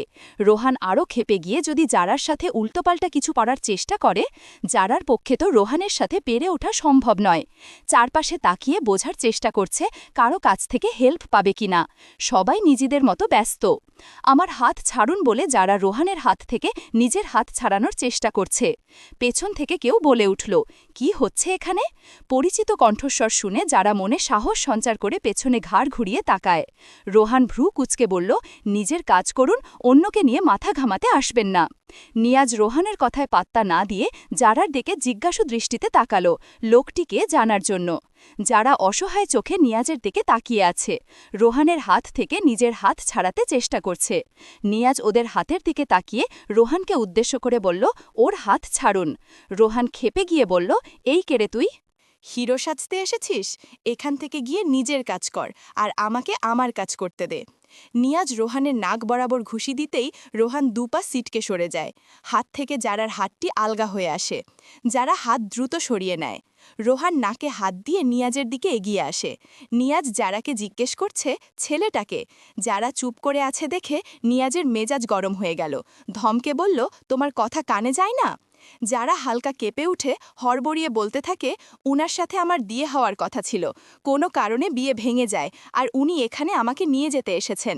যারার কথা শুনে নিয়াজের চোয়াল শক্ত হয়ে আসে। রাগে কপালের রগগুলো ফুলে উঠে। চোখ বন্ধ করে কিছুক্ষণ পর চোখ খুলতেই যারা আতকে উঠে। নিয়াজের চোখ দুটো টকটকে লাল রং ধারণ করেছে। হাত মুষ্টিবদ্ধ করে নিজেকে নিয়ন্ত্রণ করতে চাইছে। তখনই রোহানের দিক থেকে আক্রমণের শিকার হয়ে নিয়াজ পাল্টা আক্রমণ করে। দুজনের মধ্যে হাতাহাতি লেগে যায়। কেউ কারোর চেয়ে কোনো দিক দিয়ে কম যায় না। যারা কি করবে বুঝতে পারছে না। একজন আরেকজনকে মেরে রক্ত বের করে দিয়েছে। কিছুতেই ওদের থামানো যাচ্ছে না। যারা দিশেহারা হয়ে তুহিনকে কল করে। তুহিন কল ধরছে না। পরপর অনেকগুলো কল দিল। এরপর তাসিনকে কল দিচ্ছে। কেউই কল ধরছে না। বিপদের সময় সবাই নানা কাজে ব্যস্ত হয়ে পড়ে। রোহান নিয়াজের কলার চেপে ভরে বলল, কে তুই? যারা কি হয় তোর, যে তুই ছুটে চলে এলি? নিয়াজ রোহানের কাছ থেকে কলার ছাড়িয়ে রোহানের গলা পেঁচিয়ে ধরে পেছন থেকে। দাঁতে দাঁত চেপে বলে, যারা আমার হৃৎস্পন্দন, বিয়ে করছি আমরা কিছুদিন পর। সহজ ভাষায় যারা আমার পিয়ন্সে। নিয়াজের কথায় যারা থমকে গেছে। নিষ্পণক চেয়ে আছে নিয়াজের দিকে। নিয়াজের কথা শুনে রোহান যারার দিকে তাকিয়ে বলল, আমার সাথে বিয়ে ভেঙে দিয়ে নতুন নাগর জুটিয়ে ফেলেছিস? তা তোর এই নাগর কি দিতে পারবে তোকে, যেটা আমি দিতে পারবো না? আমার কি অক্ষমতা আছে বল? অক্ষম হলে নিশ্চয়ই তোর বান্ধবী প্রেগনেন্ট হতো না? নাকি আমার চেয়ে এই নাগরের টাকা বেশি, কোনটা? যারা চোখ বন্ধ করে নেয়। চোখের কার্নিশ বেয়ে দুফোঁটা জল গড়িয়ে পড়ে। নিয়াজ আরও রেগে গিয়ে রোহানকে মারতে থাকে। রোহানও পাল্টা মারে। কেউ কেউ তাকিয়ে দেখছে, কেউ বা নিজের গন্তব্যে ফিরে যাচ্ছে। এগিয়ে আসছে না কেউ। যারা মাঝখানে গিয়ে ওদেরকে ছাড়ানোর চেষ্টা করছে। বন্ধুদের সাথে আড্ডা দিয়ে ফিরে যাওয়ার সময় তুহিন ফোন হাতে নিয়ে স্ক্রিন অন করতেই জারার নাম্বার থেকে 16টা কল আসতে দেখে। এ সময় তো জারার অফিস থেকে ফেরার কথা। এতগুলো কল এসেছে দেখে তুহিনের মনে অজানা ভয় এসে গ্রাস করে। দ্রুত জারার নাম্বারে ফোন লাগায়। 3বারের সময় যারা রিসিভ করে কেঁদে কেঁদে বলে, ভাই তুই কোথায়? অফিসের কাছে আয়, রোহান এসেছে। আর কিছু বলতে পারে না। আবারও নিয়াজ আর রোহানকে থামাতে ব্যস্ত হয়ে পড়ে। তুহিন বন্ধুদের থামিয়ে দিয়ে বলে, বাইক নিয়ে চল সবাই। সবগুলো তুহিনের দিকে একবার তাকিয়ে শুধু বলল, কোথায় যেতে হবে? বাইক নিয়ে তুহিন ছুটে এসেছে। এদিকে নিয়াজ রোহান একে অপরকে মেরে রক্তাক্ত করে দিয়েছে। দুজনের শরীরই নিস্তেজ হয়ে এসেছে, তবুও থামছে না। তুহিন তার বন্ধুদের নিয়ে রোহানকে মারতে থাকে। যারা তুহিনকে ঝাঁকিয়ে বলে, ওদেরকে থামা, আমি তোকে ডেকেছি ওদের মারামারি থামাতে, মারতে নয়। তুহিন চোখ লাল করে বলল, ও এখানে কি করছে? যারা হাত জোর করে বলল, বলছি আগে ওদেরকে থামা, ছেলেটা মরে যাবে, আগে আমার কথা শোন। তুহিন সবাইকে থামতে বলে। রোহান ব্যথায় কাতরে ওঠে। নিয়াজের কপাল ঠোঁট কেটে গিয়ে রক্ত বের হচ্ছে। যারা ব্যাগ থেকে টিস্যু আর পানির বোতল নিয়ে নিয়াজের দিকে এগিয়ে দেয়। নিয়াজ যারার দিকে এক নজর তাকিয়ে চোখ সরিয়ে নেয়, কিন্তু কিছুই হাতে নেয় না। যারা তুহিনের দিকে তাকিয়ে বলল, তোকে আমি সব কিছু বাসায় গিয়ে বলবো, এখন উনাদের হসপিটালে নেওয়ার ব্যবস্থা কর। তুহিন কথা না বাড়িয়ে জারার কথা মতো গাড়ি ডেকে তুহিনকে তুলে নেয়। যারা কাপা কাপা হাতে নিয়াজের কপালের রক্ত মুছে দিয়ে ঠোঁটের কাছে গিয়ে থেমে যায়। হাত গুটিয়ে নিতে গিয়েও কি মনে করে দ্রুত রক্ত মুছে দিয়ে নিয়াজকে পানি খেতে বলে। নিয়াজ পুরোটা সময় জারাকে দেখছিল। এখনও জারার দিকে তাকিয়ে পানির বোতলের ছিপি খুলে 2 ঢোক পানি গিলে নেয়। যারা কণ্ঠ খাদে ফেলে বলল, ডাক্তারের কাছে চলুন। নিয়াজ জারার দিকে চেয়ে থেকে বলল, লাগবে না, ওকে। যারা রেগে গিয়ে বলল, কতটা ওকে সেটা আমি দেখতেই পাচ্ছি, চুপচাপ ডাক্তার দেখিয়ে বাসায় যাবেন, বলে নিয়াজের হাত ধরে টেনে গাড়ির সামনে নিয়ে আসে। নিয়াজ, যারা আর ওর হাতের দিকে তাকিয়ে হাঁটছে। যারার এই অধিকার বোধটা নিয়াজের বেশ ভালোই লাগছে। গাড়ির কাছে এসে যারা নিয়াজের হাত ছেড়ে দিয়ে চোখে ইশারা করে বলল গাড়িতে উঠতে। নিয়াজ আগে যারার দিকে দরজা খুলে দিয়ে বাড়ায়। যারা একবার নিয়াজের দিকে তাকিয়ে ফ্রন্ট সিটে বসে পড়ে। নিয়াজ ড্রাইভিং সিটে বসে গাড়ি স্টার্ট দিয়ে সোজা হাসপাতালে চলে আসে। রোহানকেও তুহিন এই হাসপাতালে নিয়ে এসেছে। ডাক্তার নিয়াজের কপাল আর শরীরের কেটে যাওয়া অংশগুলোতে মেডিসিন দিয়ে ব্যান্ডেজ করে দেয়। তুহিন নিয়াজকে সাবধানে বাসায় যেতে বলে, যারাকে নিয়ে বাসার জন্য বেরিয়ে পড়ে। যারা আসার আগে একবার নিয়াজের দিকে তাকিয়ে মাথা নিচু করে তুহিনের সাথে বেরিয়ে আসে। হাসপাতালের রিসেপশন থেকে রোহানের বন্ধুকে কল দিলে সে হাসপাতালে চড়ে আসে। রোহানের পকেটে ফোন সহ যাবতীয় সবকিছু ছিল। রোহান ঢাকায় এসে তার বন্ধুর বাসায় ওঠে। একদিন থেকে যারার খোঁজ নিয়ে আজকে যারাকে নিয়ে যেতে আসে। রোহানের বন্ধু দিদার রোহানকে বলে, মেয়েটার কথা ভুলে তানিশাকে নিয়ে সংসার কর, সে তার মতো আছে, তুই তোর বউ বাচ্চা নিয়ে থাক। এ দুদিন আমি দেখেছি তানিশা কল দিলে তুই কিভাবে মেয়েটার সাথে ব্যবহার করতি। আরেকজনের পেছনে ছুটে এখন দেখ ডান হাত ভেঙে পা মচকে বসে আছিস, সারা শরীরে জখম হয়েছিস। রোহান কিছু না বলে মাথা নিচু করে বালিশে হেলান দিয়ে বসে থাকে। যারার বাবা মা সকালেই গ্রামের উদ্দেশ্যে বেরিয়ে পড়েছেন। মেয়ের বিয়ে বলে কথা, প্রচুর কাজ সামলাতে হবে এখন থেকেই, সবাইকে দাওয়াত দিতে হবে। রাতে ঘুমাতে এসে যারা ভাবছে মানুষটার এখন কি অবস্থা, একবার কি ফোন করব, যদি ফোন করলে বেহায়া ভাবে, কিন্তু ফোন না দিলেও তো জানতে পারবো না এখন কেমন আছে। হাজারো চিন্তাভাবনা শেষে মনের সাথে যুদ্ধ করে যারা মনস্থির করল নিয়াজকে ফোন করবে। ফোন হাতড়িয়ে নিয়াজকে কল দিতে গিয়ে যারা চুপ করে বসে আছে। কিভাবে কল দেবে, ওর কাছে তো নিয়াজের নাম্বারটাই নেই। মন খারাপ করে ফোন রেখে দিয়ে চোখ বন্ধ করে নেয়। পরের দিন ভার্সিটিতে গিয়ে ক্যাম্পাসে পোলাপানের ভিড় দেখে যারা সেদিকে এগিয়ে যায়। ভিড় ঠেলে সামনে এগিয়ে যেতেই দেখে তুহিন আর মাহাদি মারামারি করছে। যারা ওদেরকে থামিয়ে জিজ্ঞেস করল, তোরা দুজন মারামারি করছিস কেন? তুহিন যারাকে সরিয়ে দিয়ে বলে, তুই সরে যা, তুই জানিস তোর এই বন্ধু আর আমার সিনিয়র নামের কলঙ্ক কি করেছে? যারা শান্ত কণ্ঠে বলে, কি করেছে? মাহাদি হেসে চলেছে। তুহিন কপালের দিকে চুলগুলো হাত দিয়ে চেপে ধরে বলে, মেয়ের আইডি দিয়ে আমার সাথে প্রেম করেছে, আজকে দেখা করতে এসে দেখি ছেলে। যারা ফিক করে হেসে দিয়ে বলে, তোর তো আর গার্লফ্রেন্ডের অভাব নাই, তাহলে এত চেতস কেন? তুহিন পা দিয়ে মাটিতে লাথি মেরে বলে, আমি সিরিয়াস ছিলাম ইয়ার। যারা হেসে কুটি কুটি, সাথে মাহাদিও হাসছে। যারা চোখ পাকিয়ে বলছে, তাই বলে তুই সিনিয়রকে মারবি? তুহিন দাঁত কিরমির করে বলল, আর সিনিয়র যে আমার হৃদয়ে ভেঙেছে। যারা এবার মাহাদিকে ধরেছে, কিরে তুই এরকম করলি কেন আমার বেচারা ভাইটার সাথে? মাহাদি হাসি থামিয়ে বলে, তোর ভাই আমার ক্লাস 10-এ পড়া কাজিনের সাথে প্রেম করে, আমার কাজিন তো তোর ভাই বলতে পাগল, তার একাধিক বয়ফ্রেন্ডের কথা শুনে ফেক আইডি দিয়ে সেই প্রেম করেছে, কিন্তু দেখা করার জন্য আমাকে পাঠিয়েছে, প্রতিশোধ নিবে বলে। তুহিন চোখ বড় বড় করে বলল, মিমিকে আমি বাচ্চা মেয়ে ভেবেছি, এই মেয়ে আমার সাথে এত বড় গেম খেলল, আমার সবচেয়ে ছোট গার্লফ্রেন্ড যে এতটা ডেঞ্জারাস তা আজ জানলাম। যারা তুহিনের কাঁধে হাত দিয়ে বলে, সবগুলোকে বাদ দিয়ে আমি মিমিকেই আমার ভাবি বানাবো, তোর জীবন তেজপাতা করার জন্য তৈরি হয়ে নে ভাই, চল মেদি ক্লাসে যাই। অফিসে এসে যারা অবাক, আজ একবারের জন্যেও নিয়াজ ওকে কেবিনে ডাকল না। অফিস টাইম যখন প্রায় শেষ, তখন যারা ফাইল দেখাতে নিয়াজের কেবিনে যাওয়া ধরতেই রহিম বলল, ম্যাডাম কোথায় যাচ্ছেন, স্যার তো নাই। যারা বলল, স্যার নাই মানে? রহিম বলল, স্যার নাকি অসুস্থ, জ্বর আইছে, তাই অফিসে আসেন নাই। যারা চিন্তিত হয়ে বলল, ওহ, কাল যেভাবে রোহান আর নিয়াজ একজন আরেকজনকে কেলিয়েছে, জ্বর আসারই কথা। জানালার পর্দাগুলো উঠছে, পুরো রুমে নিস্তব্ধতা বিরাজমান। নিয়াজ বিছানায় চোখ বন্ধ করে শুয়ে আছে। জ্বরে চোখগুলো কেমন ফোলা ফোলা লাগছে, বেশিক্ষণ চোখ খুলে রাখা দায় হয়ে পড়েছে, তাই চোখ বুঝেই শুয়ে আছে নিয়াজ। শরীরের তাপমাত্রা রাতের চেয়ে এখন অনেকটা কম আছে, কাল রাতেই ভীষণভাবে জ্বর উঠেছে, সাথে পুরো শরীরে ব্যথা। নিয়াজের খুব অভিমান হলো যারার উপর। মেয়েটা একটাবার খোঁজ নিল না আমি কেমন আছি। হসপিটালে নিয়ে যাওয়া পর্যন্ত ওর দায়িত্ব শেষ। একবার অন্তত ফোন করতে পারত। যতবার নিজেকে বোঝানোর চেষ্টা করছে, অভিমানগুলো যেন মাথাচাড়া দিয়ে পাহাড় সম হচ্ছে। হুট করে মনে পড়ল, যারার কাছে আমার নাম্বার আছে তো। সেদিন তো কল দিলাম, এই মেয়ে মনে হয় না আমাকে চিনতে পেরেছে। নিয়াজ নিজেই যারার নাম্বারে ডায়াল করে। ওমা, বারবার বিজি শোনাচ্ছে। নিয়াজের মেজাজটাই বিগড়ে গেল। এই মেয়ে এতক্ষণ ধরে কার সাথে কথা বলছে? যতবার কল দিচ্ছে ততবারই বিজি দেখাচ্ছে। আচ্ছা, নাম্বারটা কোনোভাবে ব্লক করে রাখেনি তো? নিয়াজ অন্য নাম্বার থেকে কল করতেই রিং হয়। নিয়াজ বুঝতে পারে যারা নাম্বারটা ব্লক করে রেখেছে। যারা এতক্ষণ বারান্দায় দাঁড়িয়ে নিয়াজের কথাই ভাবছিল। কার কাছ থেকে মানুষটার খোঁজ নিবে? জ্বর কি খুব বেশি? বেশি না হলে নিশ্চয়ই অফিসে আসতো। খালার কাছ থেকে নিয়াজের বাড়ির ফোন নাম্বার নিতেও লজ্জা লাগছে। ব্যাপারটা কেমন দেখায়? যারার ভাবনার সুতো ছিঁড়ে ফোনের তীব্র আওয়াজে। স্ক্রিনে চোখ রেখে যারা ভ্রু কুচকায়। এটা কার নাম্বার? সেদিনও একটা অপরিচিত লোকের নাম্বার ব্লক করেছে। যারা ভাবতে ভাবতেই কল কেটে গেল। দ্বিতীয়বার কল আসতেই যারা রিসিভ করে সালাম দেয়। ওপাশ থেকে কল রিসিভ হতে দেখে নিয়াজ চাপা স্বরে ধমক দিয়ে বলে, ফোন তুলছ না কেন? যারা ভ্যাবাচাকা খেয়ে গেল। চোখ ছোট করে ঠোঁটখানিক বেঁকিয়ে বলল, কে ভাই আপনি? নিয়াজ তেতে উঠে বলল, হোয়াট ভাই? যারা কপালে ভাঁজ ফেলার চেষ্টা করে বলল, তো কি চাচা জেঠা বলতাম?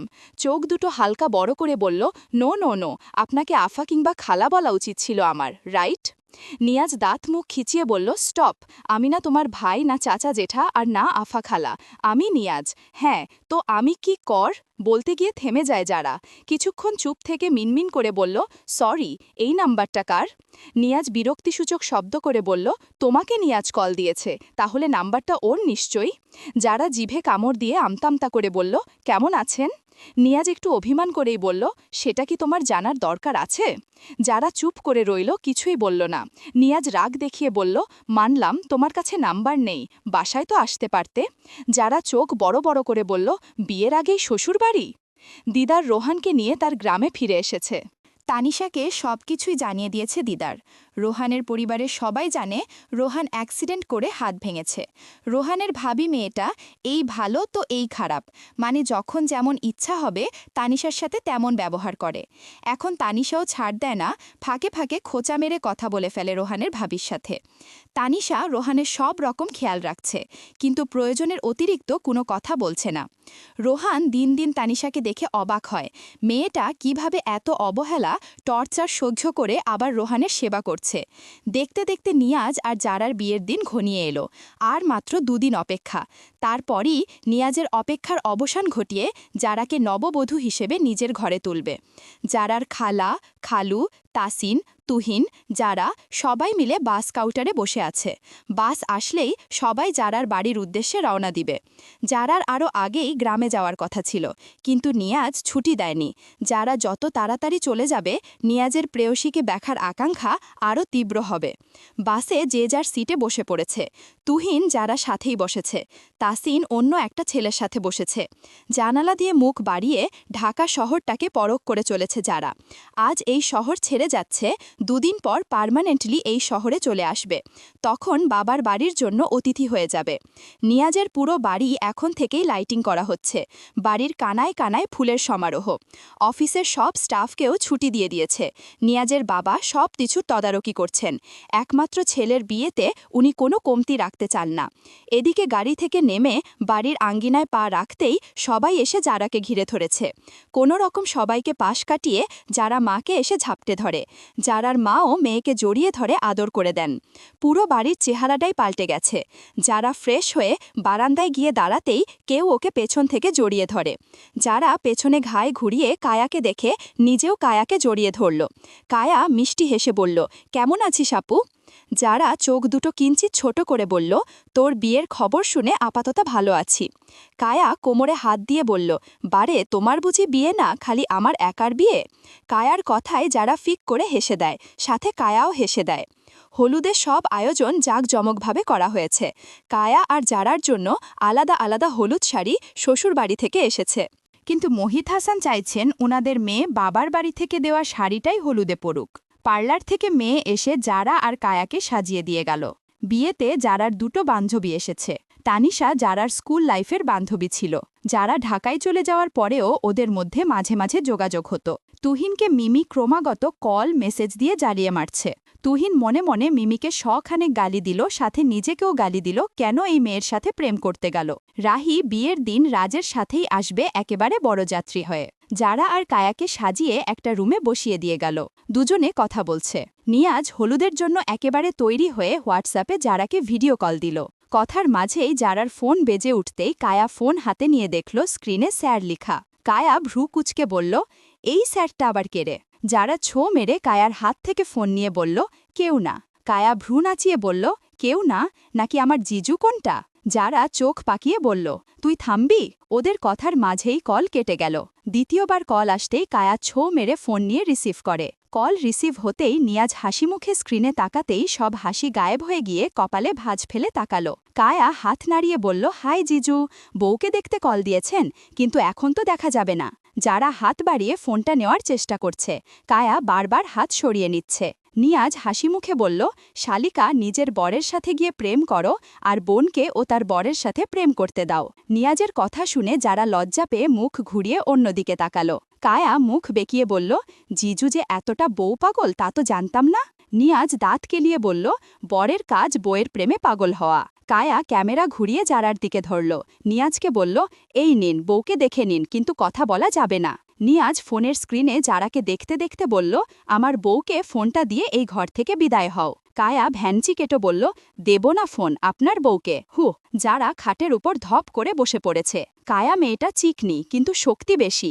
এর সাথে যুদ্ধ করে যারার পক্ষে মোবাইল নেওয়া সম্ভব না। ৫-৬ জন মেয়ে এসে যারা আর কায়াকে ছাদে স্টেজে নিয়ে যাওয়ার জন্য এসেছে। কায়া নিয়াজকে বায়ে জানিয়ে ফোন রেখে যারার হাত ধরে টেনে নিয়ে গেল। হলুদের অনুষ্ঠান খুব সুন্দরভাবেই কেটেছে। কায়া সবার সাথে তাল মিলিয়ে নেচেছে। যারাকে অনেক জোরাজোরি করেও কেউ নাচাতে পারল না। যারা স্টেজে বসে সবার আনন্দ দেখে চলেছে। রাতে শাড়ি পাল্টে মেকআপ তুলে একটা সুতি জামা পরে যারা শুয়ে পড়েছে। কায়া বারান্দায় দাঁড়িয়ে ওর হবু বরের সাথে কথা বলছে। ক্লান্ত চোখ দুটো বুজে আসতেই যারার ফোন বেজে ওঠে। ফোনটা সুইচ অফ করে যারা ঘুমিয়ে পড়েছে। বাইরে শোরদোল শুনে যারার ঘুম ভাঙে। ঘড়ির দিকে তাকিয়ে চোখ কপালে উঠে গেছে। সকাল 10টা বাজে আর ও কিনা এতক্ষণ ঘুমাচ্ছিল। পাশে তাকিয়ে দেখল কায়াও পড়ে পড়ে ঘুমাচ্ছে। কায়াকে ডেকে দিয়ে যারা ওয়াশরুমে চলে যায়। বিয়ের কনে রূপে লাল লেহেঙ্গাতে নিজেকে মুড়িয়ে নিয়েছে যারা। পার্লারের মেয়েরা বাকি সাজ কমপ্লিট করে দিয়েছে। নিজেকে আয়নায় দেখে যারা নিজেকেই যেন চিনতে পারছে না। এখন মনে হচ্ছে আয়নায় একটা চোখ ধাঁধানো সুন্দরী দাঁড়িয়ে আছে। এই সুন্দরীর সাথে যারার কোনো মিল নেই। বড়যাত্রী অনেক আগেই এসে পড়েছে। নিয়ম মতে যারা আর নিয়াজের বিয়েটা আগে সম্পন্ন হলো, এরপর কায়ার বিয়ে সম্পন্ন হলো। বিদায় বেলায় সবার চোখে পানি। একসাথে বাড়ির 2 মেয়েকে বিদায় দিতে হচ্ছে। যারা বাবাকে জড়িয়ে ধরে কেঁদে চলেছে। মোহিত হাসানের চোখেও পানি। মেয়ের মাথায় হাত বুলিয়ে দিলেন। যারার মাও যারাকে ধরে কেঁদে দিলেন। তুহিন যারাকে ধরে চোখের পানি ছেড়ে দিল। কত দুষ্টুমি করেছে দুজনে। এখন সব শেষ করে যারা পরের ঘরে যাচ্ছে। কাঁদতে কাঁদতে যারা লেহেঙ্গার ওড়না দিয়ে তুহিন নাক মুছতে গেলেই নিয়াজ তুহিনের হাতের মুঠোয় টিস্যু পুড়ে দিয়ে বলে, সালা বাবু, টিস্যু দিয়ে নাক মুছো, আমার বউয়ের ওড়না দিয়ে নয়। কাদার মাঝেই তুহিন ফিক করে হেসে দিল। কায়া আর যারাকে গাড়িতে তুলে দিয়ে সবাই দাঁড়িয়ে আছে। তাসিন দূরে দাঁড়িয়ে চোখ মুছতেছে। রাহি পেছন থেকে 7 আপের বোতল দিয়ে তাসিনের মাথায় বাড়ি মারল। তাসিন ভেবা চাক্কা খেয়ে দাঁড়িয়ে আছে। রাহি ভ্রু নাচিয়ে বলল, যারার বিয়ে তাই ও কাঁদতেছে। তোমার কি বিয়ে লাগছে যে তুমিও মেয়েদের মতো কাঁদতেছ? রাহির কথা শুনে তাসিন ঠোঁট ভেঙে কেঁদে দিল। রাহি হেসে কুটি কুটি, এই মানুষটা নাকি ওর বর হবে। একে একে সবগুলো গাড়ি ছেড়ে দিয়েছে। বাকি রইল 2টো গাড়ি। নিয়াজ আর যারাকে একটা গাড়িতে তুলে দিয়ে নিয়াজের বাবা এদিকের কিছু কাজ সেরে আরও কয়েকজন নিয়ে পরে আসবেন। কান্না করতে করতে যারা চোখ মুখ ফুলিয়ে ফেলেছে। ঘাড় আর মাথা টনটন করছে। কেমন মনে হচ্ছে যারা যেন গোল গোল হয়ে ঘুরছে। সিটে মাথাটা এলিয়ে দিয়ে চোখ বুঝে থাকে যারা। নিয়াজ যারাকেই দেখে যাচ্ছে। মনে মনে প্রশান্তি হচ্ছে কিছু মুহূর্ত আগ থেকে যারা তার অর্ধাঙ্গিনী হয়ে গিয়েছে। অর্ধাঙ্গিনী শব্দটার মানে অনেক গভীর। যারার হাতটা ধরতে গেলেই নিয়াজের ফোন বেজে ওঠে। বিরক্ত হয়ে ফোন হাতে নিয়ে দেখে বাবার ফোন। কল রিসিভ করতেই নিয়াজের বাবা জানালেন, তোর শ্বশুর হঠাৎ অসুস্থ হয়ে পড়েছে। নিয়াজ উত্তেজিত হয়ে বলল, কি বলছো বাবা, হঠাৎ অসুস্থ হয়ে পড়লেন কেন? নিয়াজের কথা কর্মধারে পৌঁছাতেই যারা চোখ মেলে তাকায়। নিয়াজ বলল, আচ্ছা আমরা আসছি। ড্রাইভারকে গাড়ি ঘুরিয়ে জারার বাসার দিকে যেতে বলে নিয়াজ। যারা নিয়াজকে প্রশ্ন করে, কে অসুস্থ? আমার বাবা, মা ঠিক আছে তো? নিয়াজ জারার হাত নিজের হাতে মুঠো নিয়ে বলল, সবাই ঠিক আছে। বাবা আমাকে একটা কাজে আবার তোমাদের বাসায় যেতে বলেছে। যারার দৃষ্টি দেখে নিয়াজ বুঝতে পারল তার মিথ্যে যারা বিশ্বাস করেনি। নিয়াজের হাত থেকে নিজের হাতটা ছাড়িয়ে নিয়ে যারা ফুফিয়ে উঠে বলে, সত্যি করে বলুন কার কি হয়েছে? আমি স্পষ্ট আপনাকে বলতে শুনেছি কেউ অসুস্থ। নিয়াজ জারার পিঠের ওপর হাত দিয়ে জারাকে আগলে ধরে বলল, তুমি উত্তেজিত হইয়া না, আসলে তোমার বাবা একটু অসুস্থ হয়ে পড়েছেন। যারা ফুঁপিয়ে কান্না করে দিয়ে বলে, আমি জানতাম হয় বাবা নয়তো মা, দুজনের একজনের কিছু হয়েছে। যারা কেঁদেই চলেছে। নিয়াজ কিছুতেই যারাকে শান্ত করতে পারছে না। প্রায় আধা ঘন্টার পথ পাড়ি দিয়ে এখন আবার জারার বাসায় ফিরতে হচ্ছে। নিয়াজের বাবা জারার বাবার সাথে কথা বলে বেরিয়ে আসছিলেন। তাসিনের বাবা মাথায় হাত রেখে এদিক ওদিক তাকিয়ে কাউকে খুঁজে চলেছেন। উদ্দেশ্য, তাসিনের মাকে না দেখলে জারার মাকে বলবেন এক কাপ চা দিতে। হঠাৎ গ্লাস ভাঙার আওয়াজ হতেই উনি পাশ ফিরে তাকান। নিয়াজের বাবাও পেছন ফিরে তাকান। জারার বাবা বুকে হাত চেপে সোফায় হেলে পড়ে আছেন। পানির গ্লাস নিতে গিয়ে গ্লাসটাও নিচে পড়ে ভেঙে গেছে। তাসিনের আর নিয়াজের বাবা এসে জারার বাবাকে ধরলেন। তাসিনের বাবা সবাইকে ডাকলে বাড়ির সবাই ড্রয়িং রুমে চলে আসেন। মোহিত হাসানকে হাসপাতালে নিয়ে যাওয়া হয়েছে। নিয়াজের বাবা নিয়াজকে আবারও ফোন করে বলে দিয়েছেন উনারা হাসপাতালে আছে। নিয়াজ জারাকে নিয়ে হাসপাতালে চলে এসেছে। ভারী লেহেঙ্গা নিয়ে হাঁটতে জারার কষ্ট হচ্ছে, তবুও বাবাকে দেখার জন্য এক হাতে লেহেঙ্গা ধরে যত দ্রুত সম্ভব হেঁটে চলেছে। নিয়াজের রিসেপশন পেশেন্টের নাম বলে কোথায় আছে জেনে নিয়েছে। জারার হাত এক হাতে মুঠো করে ধরে জারার বাবাকে যে কেবিনে রাখা হয়েছে সেদিকে গেল। হাসপাতালে বাড়ির বড়রা কজন এসেছে। তাসিন আর তুহিনও তখন বাসায় ছিল না, তারাও এখন হাসপাতালে চলে এসেছে। মহিলা কাউকে আনা হয়নি। যারা দৌড়ে গিয়ে ওর চাচাকে জড়িয়ে ধরে কেঁদে বলে, বাবা কোথায়, আমি বাবাকে দেখব। যারার চাচা ওর মাথায় হাত বুলিয়ে দিয়ে বলে, কাঁদিস না মা, ভাইজান ঠিক হয়ে যাবে, আল্লাহকে ডাক। নিয়াজ এসে জারাকে বুকের সাথে আগলে নিল। যারাও নিয়াজির পিঠ খামছে ধরে কেঁদে যাচ্ছে।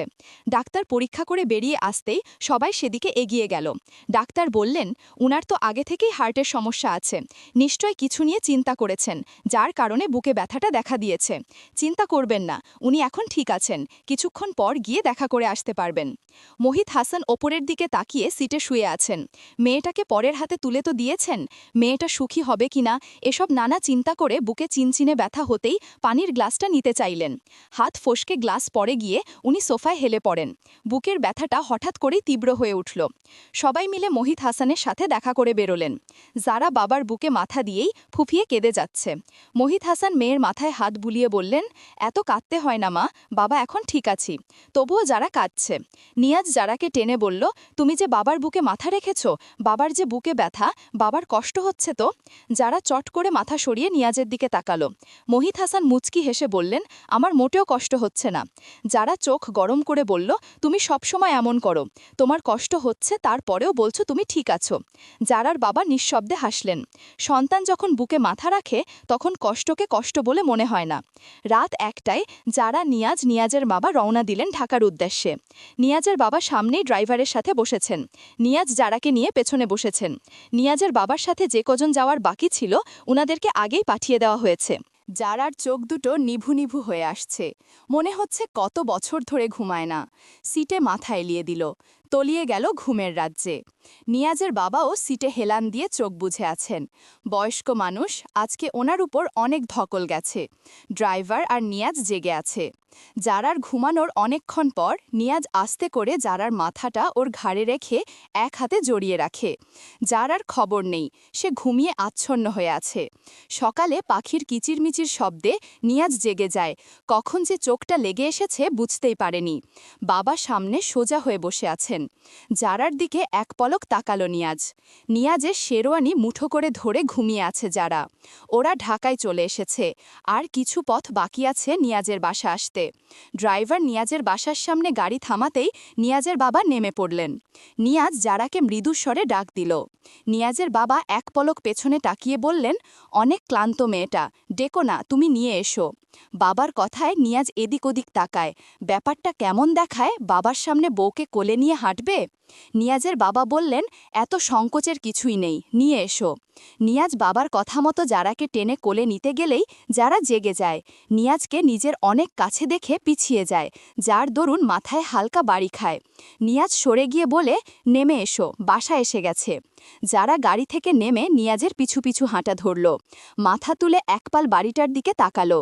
বাড়ির নকশা দেখেই বোঝা যাচ্ছে এই বাড়ির মানুষগুলো কতটা শৌখিন। দরজায় দাঁড়িয়ে মিসেস রেনু অপেক্ষা করছিলেন। নিয়াজের বাবা ঢাকার ভেতরে ঢুকেই বাসায় ফোন করে দিয়েছেন। সবেমাত্র সকাল ৬টা বাজে। সব আত্মীয় স্বজনরা এখন নিশ্চয় ঘুমাচ্ছে। মিসেস রেনু কি কি নিয়ম পালন করা লাগে সেগুলো শেষ করে নিয়াজকে বললেন যারাকে ঘরে নিয়ে যেতে।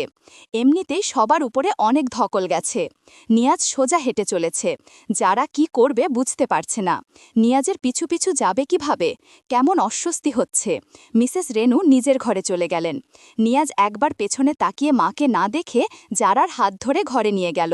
যারাকে সব চেঞ্জ করে নিতে বলেছে। নিয়াজ রুমেই চেঞ্জ করে খাটে শুতে গিয়ে দেখল পুরো খাট ফুল দিয়ে সাজানো। নিয়াজ ফুলগুলোকে ঝেড়ে বিছানা পরিষ্কার করে শুয়ে পড়েছে। যারা মেকআপ তুলে আস্তে আস্তে লেহেঙ্গা পাল্টে একটা শাড়ি পরে নিয়েছে। রুমে এসে দেখল নিয়াজ চোখ বন্ধ করে শুয়ে আছে। যারা হেঁটে হেঁটে বারান্দা খুঁজে বের করে ফেলেছে। বারান্দায় গিয়ে কিছুক্ষণ দাঁড়িয়ে রইল। এখন ঘুমালে সহজে ঘুম ভাঙবে না। সবাই কি ভাববে? বলবে নতুন বউ এত বেলা অবধি ঘুমায়। তাছাড়া নিয়াজের পাশে ঘুমাতেও কেমন সংকোচ হচ্ছে। নিয়াজ চোখ খুলে বারান্দায় এসে যারার হাত ধরে রুমে নিয়ে আসলো। খাটে শুইয়ে দিয়ে বলল, এখন ঘুমাও, কেউ কিছু মনে করবে না। সবাই জানে আমরা অনেক রাত অবধি হাসপাতালে ছিলাম। যারা মোচড় দিয়ে উঠতে গেলেই নিয়াজ পাশে শুয়ে যারাকে জড়িয়ে ধরে। যারার তো দম বন্ধ হয়ে আসছে। আল্লাহ গো, হাতগুলো মনে হয় ১ মণ ওজনের হবে, নড়তে পারছে না বেচারি।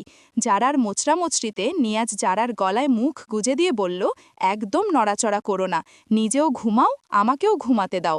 যারার শরীরে কাঁপুনি ধরে গেছে। নিয়াজ ওর এত কাছে চলে এসেছে। চোখ মুখ খিচিয়ে যারা আল্লাহকে ডাকছে নিয়াজ যাতে সরে যায়।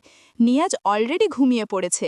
যারাও নড়তে না পেরে নিয়াজের হাতের নিচে চাপা পড়েই ঘুমিয়ে গেছে। যারা বেশিক্ষণ ঘুমাতে পারেনি। মনে মনে একটা চিন্তা ছিল, সবাই কি ভাববে। ঘুম ভেঙে দেখতে পেল নিয়াজ এক হাত যারার ওপর দিয়ে রেখেছে। যারা নিয়াজের হাত সরিয়ে উঠে দাঁড়ায়। নিয়াজের পাশে তার ফোন ছিল। স্ক্রিন অন করে সময় দেখতে গিয়ে ওয়ালপেপারে রিহার জন্মদিনে শাড়ি পরা যারার একটা ছবি দেখল। মূলত ছবিটা যারার মুখ চেপে হাসি থামানোর সময় নিয়াজ তুলেছিল। যারা ফোন রেখে দিয়ে ওয়াশরুমে গিয়ে একেবারে গোসল করে নিয়েছে। রুমে এসে চুল মুছে নিয়ে আয়নার সামনে দাঁড়ালো। বউ মানুষ, হালকা লিপস্টিক না দিলেও কেমন খালি খালি দেখা যায়।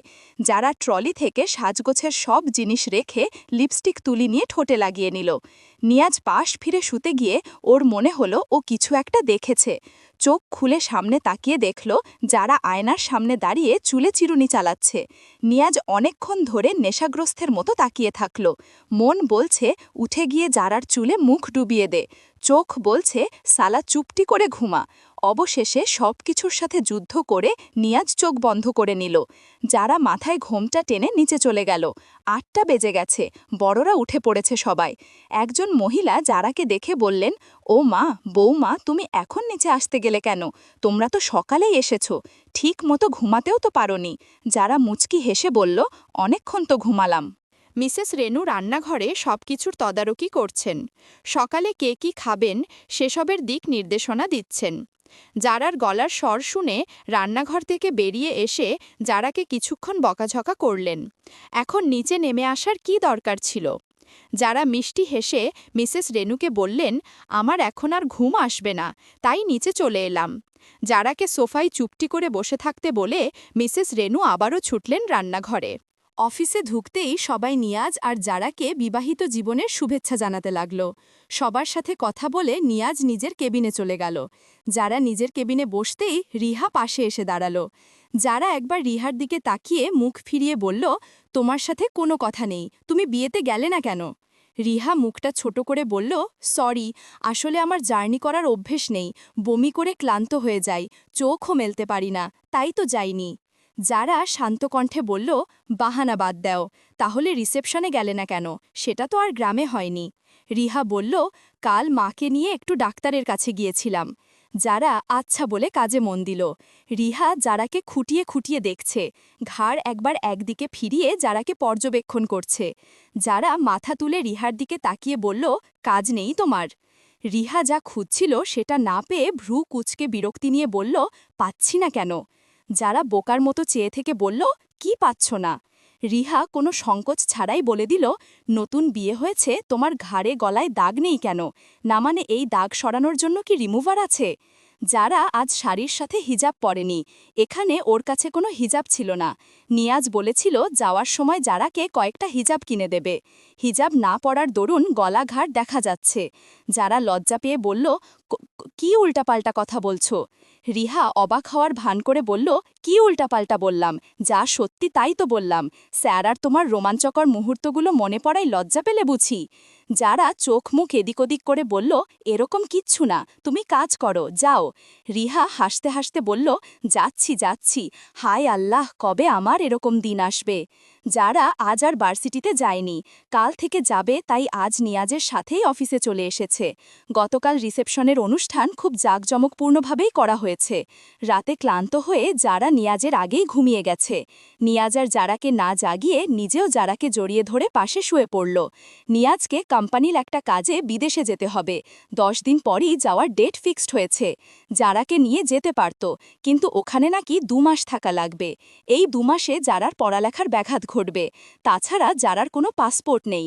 এখন অল্প কয় দিনে সব করতে গেলে প্রচুর ঝামেলা পোহাতে হবে। নিয়াজ যারাকে নিতে চাইল, যারা যেতে চায় কিনা সেটাও তো জানতে হবে। যারা তার ভার্সিটি তারপর অফিস এসব নিয়ে আছে, ওদের সম্পর্কে তেমন কোনো উন্নতি হয়নি। নিয়াজ যদিও যারার কাছাকাছি যাওয়ার চেষ্টা করে, যারা কেমন যেন নিজেকে গুটিয়ে নেয়। তাই নিয়াজ নিজের ইচ্ছাকে দমিয়ে রেখে যারাকে সময় দিতে চাইছে। যারা হয়তো এখনও নিয়াজের সাথে নিজেকে মানিয়ে নিতে পারেনি। নিয়াজের যাওয়ার দিন ঘনিয়ে এলো। নিয়াজের বাবা অবশ্য বলেছেন নিয়াজ না গিয়ে ওর বদলে তিনিই গিয়ে কোম্পানির ঝামেলাটা সামলে নেবেন। কিন্তু নিয়াজ নাপচ করে দিয়ে বলল, তোমাকে আর এই বয়সে এসব নিয়ে দৌড়াদৌড়ি করতে হবে না। যারা কেমন চুপচাপ থাকে, ওকে দেখলে বোঝা যায় না ও আসলে কি চায়, কি চলছে ওর মনে। নিয়াজ যারার কাছ থেকে দূরত্ব বজায় রেখে চলতে গিয়েও মাঝে মাঝে নিয়ন্ত্রণ হারিয়ে যারার কাছাকাছি চলে যায়। ছুঁয়ে দিতে গেলেই লজ্জাবতী গাছের মতো নুইয়ে যায় যারা। নিয়াজ সরে এসে ভাবে, তবে কি যারা আমাকে পছন্দ করে না? এসব ভেবেই মনটা বিষিয়ে যায়। কালকেই নিয়াজের ফ্লাইট, যেতে মন চাইছে না। ইচ্ছে করছে যারার কাছে থেকে যেতে। ইচ্ছে না থাকা সত্ত্বেও একরাশ মন খারাপ নিয়ে জামা কাপড় গুছিয়ে সব ট্রলিতে ভরছে। যারা বারান্দায় গিয়ে দাঁড়িয়ে আছে। সবকিছু গুছিয়ে নিয়াজ বারান্দায় যারার পাশে গিয়ে দাঁড়িল। পকেটে এক হাত গুজে বাইরের দিকে দৃষ্টি নিক্ষেপ করে বলল, কালকেই আমার ফ্লাইট, সাবধানে থাকবে, নিজের খেয়াল রাখবে। কিছু প্রয়োজন হলে বাবা মাকে জানাবে। ফোন কাছে রেখো, আমি সময় পেলে কল দেব। যারা কোনো উত্তর না দিয়ে নিশ্চুপ হয়ে দাঁড়িয়ে আছে। বারান্দার লাইট নিভানো। রুমের লাইটার হালকা আলো এসে আছড়ে পড়ছে বারান্দায়। যারার মুখ ভঙ্গি নিয়াজ ঠিক ঠাওর করতে পারল না। যারাকে নিশ্চুপ দেখে নিয়াজ একটু কষ্ট পেল। বুকের ভেতর একটা মোচড় দিয়ে উঠল। এতদিনেও কি নিয়াজের প্রতি যারা সামান্য মায়া জন্মায়নি? পেছন ঘুরে রুমে ফিরে আসতে নিলেই 2 জোড়া হাত পেছন থেকে নিয়াজকে ঝাপটে ধরে। নিয়াজ থেমে যায়। কয়েক সেকেন্ডের ব্যবধানে ফুপিয়ে কান্নার আওয়াজ কানে আসতেই নিয়াজ বিচলিত হয়ে পড়ে। যারার হাত দুটো ছাড়ানোর চেষ্টা করে বলল, কি হয়েছে যারা, তুমি কাঁদছ কেন? কোথাও ব্যথা পেয়েছ? যারা নিয়াজকে আরও ভালোভাবে আঁকড়ে ধরে কাঁদতে থাকে। ধীরে ধীরে কান্নার গতি তীব্র হতে লাগল। নিয়াজের শার্ট পেছনের দিকে ভিজে গেছে যারার চোখের পানিতে। নিয়াজ বুঝতে পারছে না যারার এরকম কান্নার কারণ কি। ও কি কোনোভাবে কোনো কথা দ্বারা যারাকে হার্ট করেছে? যারাকে সামনে টেনে 2 হাতে আজলা ভরে যারার মুখটাকে তুলে বলল, কি হয়েছে তোমার, বলো আমায়, আমি কি কোনো ভুল করেছি? যারা হেঁচকে তুলে বলছে, আপনি আমাকে এখানে রেখেই বিদেশে চলে যাবেন, আপনি আমাকে একটুও ভালোবাসেন না, না হলে আমার কথা কি করে ভুলে গেলেন, আমি একা একা কি করে থাকব? নিয়াজ অবাক হয়ে তাকিয়ে যারাকে দেখছে। সত্যি কি যারা ওর জন্য কাঁদছে? নিয়াজের যেন বিশ্বাস হচ্ছে না, তাই যারাকে বলল, আমি গেলে তোমার সমস্যা কি? আমি কাছে গেলেই তুমি নিজেকে গুটিয়ে গুটিয়ে নাও, আমাকে ভালোবাসো না, তাহলে আমার থাকা না থাকায় তোমার কি আসে যায়? যারা ঠোঁট ভেঙে কেঁদে দিয়ে বলল, আমি জানি না এত কিছু, আপনি আমাকে রেখেই চলে যাবেন, আমি আপনাকে যেতে দেব না। নিয়াজ আহ্লাদি কণ্ঠে বলে উঠল, আচ্ছা যেতে দেবে না তো কি করবে? যারা নিয়াজের কাছ থেকে সরে আঙুল উঁচিয়ে বলল, একদম দড়ি দিয়ে বেঁধে রাখব। নিয়াজ শব্দ করে হেসে বলল, বরকে দড়ি দিয়ে নয়, আঁচল দিয়ে বেঁধে রাখতে হয় গো বউ। নিয়াজের মুখে বউ ডাক শুনে যারা থমকালো, মনে এক অদ্ভুত ভালো লাগা কাজ করছে।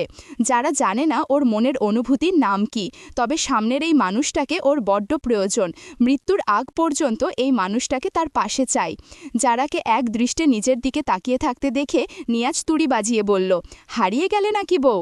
আচ্ছা তুমি হারিয়ে যাও, আমি কালকের যাওয়ার প্রস্তুতি নিচ্ছি। নিয়াজ ঘুরে আসতে নিলেই যারা নিয়াজের ঘাড়ের দিকের কলার চেপে ধরে নিজের দিকে ফিরিয়ে বলল, বিদেশে যাওয়ার জন্য দেখছেন পাগল হয়ে আছেন? বিদেশ মেয়েদের সাথে নেচে বেড়াতে পারবেন সেই জন্য ভালো লাগছে। যারা রিয়াকশন দেখে নিয়াজ মিটিমিটি হাসছে। যারাকে আরেকটু জ্বালানোর জন্য বলল, বিদেশি মেয়েরা কি কিউট হয়, একটু ইশারা করলেই কাছে আসার জন্য তারা ব্যতিব্যস্ত হয়ে পড়ে। রাগে যারার কান গরম হয়ে আসছে, শরীরের চামড়াগুলো জ্বলে যাচ্ছে। নিয়াজের দু পায়ে ভর দিয়ে দু হাতে ওকে আঁকড়ে ধরে নিয়াজের ঠোঁটে কুটুস করে একটা কামড় দিয়ে সরে আসতেই নিয়াজ যারাকে আঁকড়ে ধরে। যারাকে ছেড়ে দিয়ে নিয়াজ দূরে সরে যেতেই যারা আবারও ফুপিয়ে কেঁদে উঠে বলে, দূরে সরে যাচ্ছেন কেন? নিয়াজ অন্যদিকে ফিরে বলল, নিজের নিয়ন্ত্রণ হারাতে চাই না, যাওয়ার একদিন আগে তোমাকে কষ্ট দিতে চাই না, আমি চাই না আমার আচরণে তুমি কষ্ট পাও। যারা ছলছল চোখে বলল, আপনি দূরে সরে গেলেই আমার কষ্ট হয়। নিয়াজ যারার দিকে ফিরে বলল, কাছে আসলেই খুব করে ভালোবাসতে ইচ্ছে করবে। যারা এগিয়ে এসে নিয়াজের ঠোঁটজোড়া স্পর্শ করে। সম্মতি পেয়ে নিয়াজ যারাকে নিজের সাথে মিশিয়ে নেয়। যারা ঘুমিয়ে আছে, নিয়াজ যারাকে বুকে নিয়ে হাসছে। প্রথম যেদিন প্রেয়সীকে দেখেছিল সেদিনও ভারী বর্ষণ ছিল। আজ প্রেয়সীকে সম্পূর্ণ নিজের করে নিয়েছে, আজও ভারী বর্ষণ হচ্ছে। বৃষ্টি হওয়ার কারণে একটু শীত অনুভব হচ্ছে। যারা নিয়াজের বুকে আরেকটু গুটিয়ে গেল। নিয়াজ যারার গায়ে ভালো করে কাঁথা জড়িয়ে দিয়ে বারান্দায় গিয়ে গ্রিলে হাত রেখে দাঁড়ালো। মেয়েটা এতদিন দূরে সরে থাকতো এটাই ভালো ছিল, আজ এতটা কাছে এসে সামনের 2 মাসের কষ্ট বাড়িয়ে দিল। এখন কি করে 2 মাস যারাকে ছাড়া থাকবে? এখন যারাকে নিয়ে যেতেও পারবে না, আবার ছেড়ে যেতেও কষ্ট হবে। হাজারো ভাবনা চিন্তায় ভেতর থেকে এক দীর্ঘশ্বাস বেরিয়ে আসে। রুমে ফেরত এসে যারাকে জড়িয়ে ঘুমিয়ে পড়ে। কি হলো জানো, আমার কল কেটে দিচ্ছ কেন? মিমির কথায় বিরক্ত হয়ে তুহিন বলল, তুমি কি আমাকে শান্তি দিবা না? মিমি এক হাতে নিজের চুলগুলোতে হাত বুলিয়ে বলল, এই মিমির পাল্লায় পা দিয়েছ, তোমার শান্তি আর খুঁজে পাবে না। তুহিন দাঁতে দাঁত চেপে বলল, মনে করো একটা ভুতুড়ে বাড়ি, চারদিকে গা কাটা দেওয়া পরিবেশ, বাড়িটার ভেতরে পুরো অন্ধকার। এক রুমে শুধু হালকা টিমটিমে আলো জ্বলছে, কিন্তু কোনো কিছুই স্পষ্ট না। তোমাকে সেখানে রেখে আসলে কি করবা? মিমি একটুও ঘাবড়ে না গিয়ে মুচকি হেসে বলল, তোমাকে বিয়ে করে সেখানে নিয়ে গিয়ে রোমান্স করব। ওয়াও, কি সুন্দর রোমান্টিক পরিবেশ, ডিস্টার্ব করার জন্য কেউ থাকবে না, নাইস না? তুহিন নিজেই নিজের কপাল চাপড়ে বলল, দেখাতে গেলাম ভয়, আর এই মেয়ে উল্টো আমাকে পেঁচিয়ে ধরছে। একটু পরেই নিয়াজ বিদায় নিয়ে বাসা থেকে বেরিয়ে যাবে। যারা রুমের দরজা চাপিয়ে হাঁটুতে মুখ গুজে কাঁদছে। নিয়াজ যারার সামনে দাঁড়িয়ে একটা দীর্ঘশ্বাস ফেলে বলল, এভাবে আর কতক্ষণ কাঁদবে? আমি চলে যাচ্ছি। কোথায় আমাকে হাসিমুখে বিদায় দেবে তা না কেটে কেটে বিদায় দিচ্ছ? আমি তোমার হাসিমুখ দেখে যেতে চাই, এরকম কান্নামাখা চেহারা দেখলে আমি যেতে পারবো না। যারা মাথা তুলল না, সমানে কেঁদেই যাচ্ছে। নিয়াজের যে কষ্ট হচ্ছে না এমনটা নয়, কষ্ট হলেও পুরুষ মানুষের কাঁদতে নেই। চোখ দুটো জ্বলে উঠছে। চোখের পাতা বন্ধ করে নিজেকে শক্ত করে নিয়ে নিয়াজ বলল, ঠিক আছে তুমি কাঁদো, আমি আর বিদেশে যাব না। ধপ করে যারার পাশে বসে পড়তেই যারা মাথা তুলে তাকায়, দ্রুত চোখের পানি মুছে বলল, আমি আর কাঁদব না, আপনি বিদেশে যাওয়া বাদ দিবেন না, তাহলে কোম্পানির অনেক লস হয়ে যাবে। বাবার অনেক ইচ্ছে তার ছোট্ট কোম্পানিটাকে একটু একটু করে বড় করার। এখন যেহেতু এত বড় একটা সুযোগ পেয়েছেন, তাহলে আমার জন্য কেন সব শেষ করবেন? আমি সত্যিই আর কাঁদব না, বলতে বলতে আবারও ফুপিয়ে ওঠে। নিয়াজ যারার দুগালে হাত রেখে বলল, আবার কান্না করে, হাসো। যারা জোর করে হাসার চেষ্টা করতেই নিয়াজ বলল, ও জোর করে হলে হাসার দরকার নাই। আচ্ছা, তোমার জন্য আসার সময় বড় টেডি নিয়ে আসব, ওকে? যারা এবার সত্যিই হেসে দিয়ে বলল, আমি বাচ্চা না যে আমার জন্য টেডি নিয়ে আসবেন। নিয়াজ মিষ্টি হেসে বলল, এখন ঠিক আছে, নিচে সবাই দাঁড়িয়ে আছে বলে নিয়াজ যারার দুগালে চুমু দিয়ে সিথিতে একটা চুমু দিল। চোখের পাতায় চুমু দিতেই যারা আবার ফুপিয়ে ওঠে, নিয়াজকে শক্ত করে চেপে ধরে। নিয়াজ মুখটা ছোট করে বলল, বললাম তো এরকম কাঁদলে আমি আর যাব না। যারা হেঁচকি তুলে বলল, আমি কি করতাম, আমার খালি কান্না পায়। নিয়াজ মুখ বেঁকিয়ে বলল, এমনিতেও তুমি ছিচকাদুনে। যারা চোখ পাকিয়ে বলল, আপনি ছিচকাদুনে। নিয়াজ ভ্রু উঁচিয়ে বলল, আমি কি কিছু হলেই ভ্যা ভ্যা করে কেঁদে ফেলি। যারা হাতের উল্টো পিঠ দিয়ে চোখ মুছে বলল, আর কাঁদব না। নিয়াজ যারার হাত মুঠো করে ধরে রুমের বাইরে নিয়ে আসলো। মিসেস রেনু ছেলেকে জড়িয়ে ধরে কেঁদে দিলেন। যারার বাবা মা তুহিনরা সবাই এসেছে। সবার কাছ থেকে বিদায় নিয়ে নিয়াজ বেরিয়ে গেল। সাথে রাজ আর তুহিন এয়ারপোর্ট পর্যন্ত যাবে। নিয়াজকে এয়ারপোর্টে পৌঁছে দিয়ে তুহিন মিমির সাথে দেখা করতে গিয়েছে। মিমির নাকে বারবার মেয়েলি পারফিউমের স্মেল আসছে। তুহিনের শার্ট শুকে চেঁচিয়ে বলল, এই তুমি কোন মেয়ের সাথে দেখা করে এসেছ? তুহিন ভ্যাবাচাক্কা খেয়ে গেল। এখন তো মিমি ছাড়া তুহিন অন্য কোনো মেয়ের সাথে কথাই বলে না। বলতে গেলে মিমি সেই সুযোগটাই দেয় না। তুহিন অবাক হয়ে বলল, মেয়ের সাথে দেখা করেছি মানে? যারা তুহিনের শার্ট চেপে ধরে বলল, তাহলে তোমার শার্ট থেকে মেইলি পারফিউমের স্মেল আসছে কেন? তুহিন মাথা ঝুঁকিয়ে নিজের শার্ট থেকে স্মেল নিয়ে বলল, ওহ, এটা তো জারার পারফিউম। আসলে আমার পারফিউম শেষ তো। ওর রুমে আগের কয়েকটা পারফিউম ছিল। আমি ভাবলাম অপচয় করে কী লাভ, যারা তো এখন জামাইয়ের টাকায় পারফিউম ইউজ করে, আমি না হয় এগুলো ইউজ করি। তবে যাই বলো, স্মেলটা কিন্তু সেই লাগছে। মিমি কপালে হাত দিয়ে বলল, শেষমেশ তুমি মেয়েদের পারফিউম ইউজ করো? তুহিন ক্যাবলার মতো হেসে বলল, সমস্যা নেই, বিয়ের পর তুমি 3 পিস কিনলে আমি সেটাও ইউজ করব। আমি আবার চিকন, তোমার মতো অত ভুটকি না।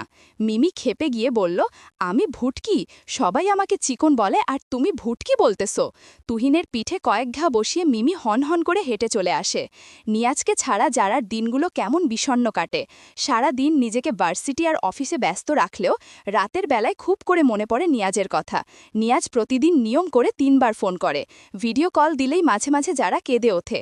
তখন নিয়াজ লাইন কেটে দিয়ে চুপ করে থাকে। ভালো লাগে না এরকম কান্না শুনতে। সারাদিন কাজ শেষে ক্লান্তি দূর করতেই ভিডিও কল দেয়।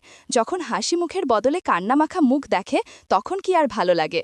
যারা বারান্দায় দাঁড়িয়ে সামনের একটা বিল্ডিংয়ের দিকে তাকিয়ে আছে। লাইটের আলোতে দেখা যাচ্ছে সেখানে দুজন দম্পতি খুনসুটিময় মুহূর্ত কাটাচ্ছে। ওদেরকে চিনে যারা। প্রতিদিন এই সময় তারা বারান্দা বিলাস করে। যারাও এই সময়টা বারান্দায় কাটায় বলে প্রতিদিন ওদেরকে দেখতে পায়। যারার মনটা খারাপ হয়ে গেল। নিয়াজের সাথে খুনসুটিময় মুহূর্ত কাটানো তো দূরে থাক, ঠিকমতো কথাও বলতো না যারা। নিয়াজ যাওয়ার আগের দিনই যায় একটু কাছাকাছি ছিল দুজনে। রিংটোনের আওয়াজে যারা বারান্দার গ্রিল ছেড়ে রুমে আসে। ফোনের স্ক্রিনে তাকাতেই সমস্ত মন খারাপ উবে গিয়ে ঠোঁটের কোণে হাসি ফুটে ওঠে। নিয়াজ ভিডিও কল দিয়েছে। অনেকক্ষণ দুজনে কথা বলে নিয়াজ ফোন রেখে দিয়েছে। ডিনার করে আসার পর যারার নাম্বারে একটা কল আসে। নাম্বারটা তানিশার ছিল। যারা কল রিসিভ করে ভালোমন্দ জিজ্ঞেস করার পর তানিশা উত্তর দিয়ে বলল, কালকে দেখা করতে পারবি আমাদের সাথে? যারা বুঝতে না পেরে বলল, তোদের সাথে মানে? তানিশা মুচকি হেসে বলল, আমি আর রোহান ঢাকায় আছি, ভাবছি কাল তোর সাথে দেখা করব। যারা বলল, বাসায় চলে আয়। তানিশা বলল, না, তুই বরং কাল চলে আসিস রেস্টুরেন্টে, আমি ঠিকানা পাঠিয়ে দেব। তানিশা কল কেটে দিয়েছে। যারা ভাবছে কাল তানিশার সাথে দেখা করতে যাবে নিয়াজকে জানাবে, না থাক, পরে উনি শুধু শুধু টেনশন করবেন। তার চেয়ে বরং আমি তুহিনকে নিয়ে যাব, একা যাওয়া ঠিক হবে না। পরের দিন যারা অফিস থেকে তাড়াতাড়ি বেরিয়ে তুহিনকে নিয়ে তানিশার দেওয়া ঠিকানায় চলে যায়। তানিশা আর রোহান আগেই বসা ছিল। তানিশার সাথে কুশল বিনিময় করে বসে পড়ে যারা। তুহিন রক্তচক্ষু নিয়ে তাকিয়ে আছে রোহানের দিকে। তানিশা রোহানকে কিছু ইশারা করতেই রোহান নড়েচড়ে বসে মাথা নিচু করে যারার উদ্দেশ্য বলল, সরি। যারা অবাক হয়ে বলল, কেন? রোহান নিচুস্বরে বলল, আমি তোমার সাথে অনেক মিসবিহেভ করেছি। ক্ষণিকের মোহে পড়ে সত্যিকারের ভালোবাসাকে ভুলতে বসেছিলাম।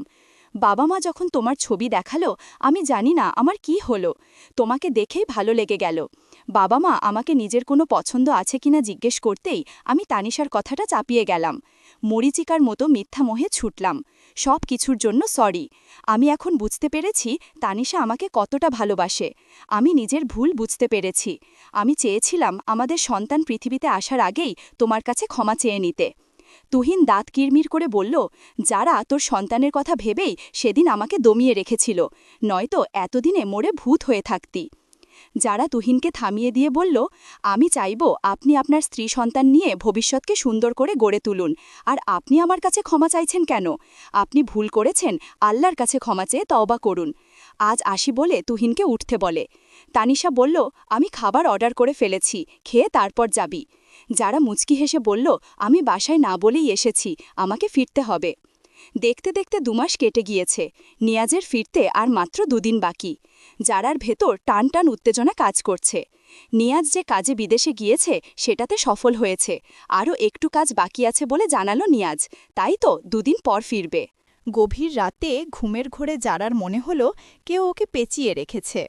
চোখ মেলে কিছুই দেখতে পারছে না, কিন্তু ওর পাশে কোনো মানুষ ওকে পেঁচিয়ে শুয়ে আছে সেটা ঠিকই বুঝতে পারছে।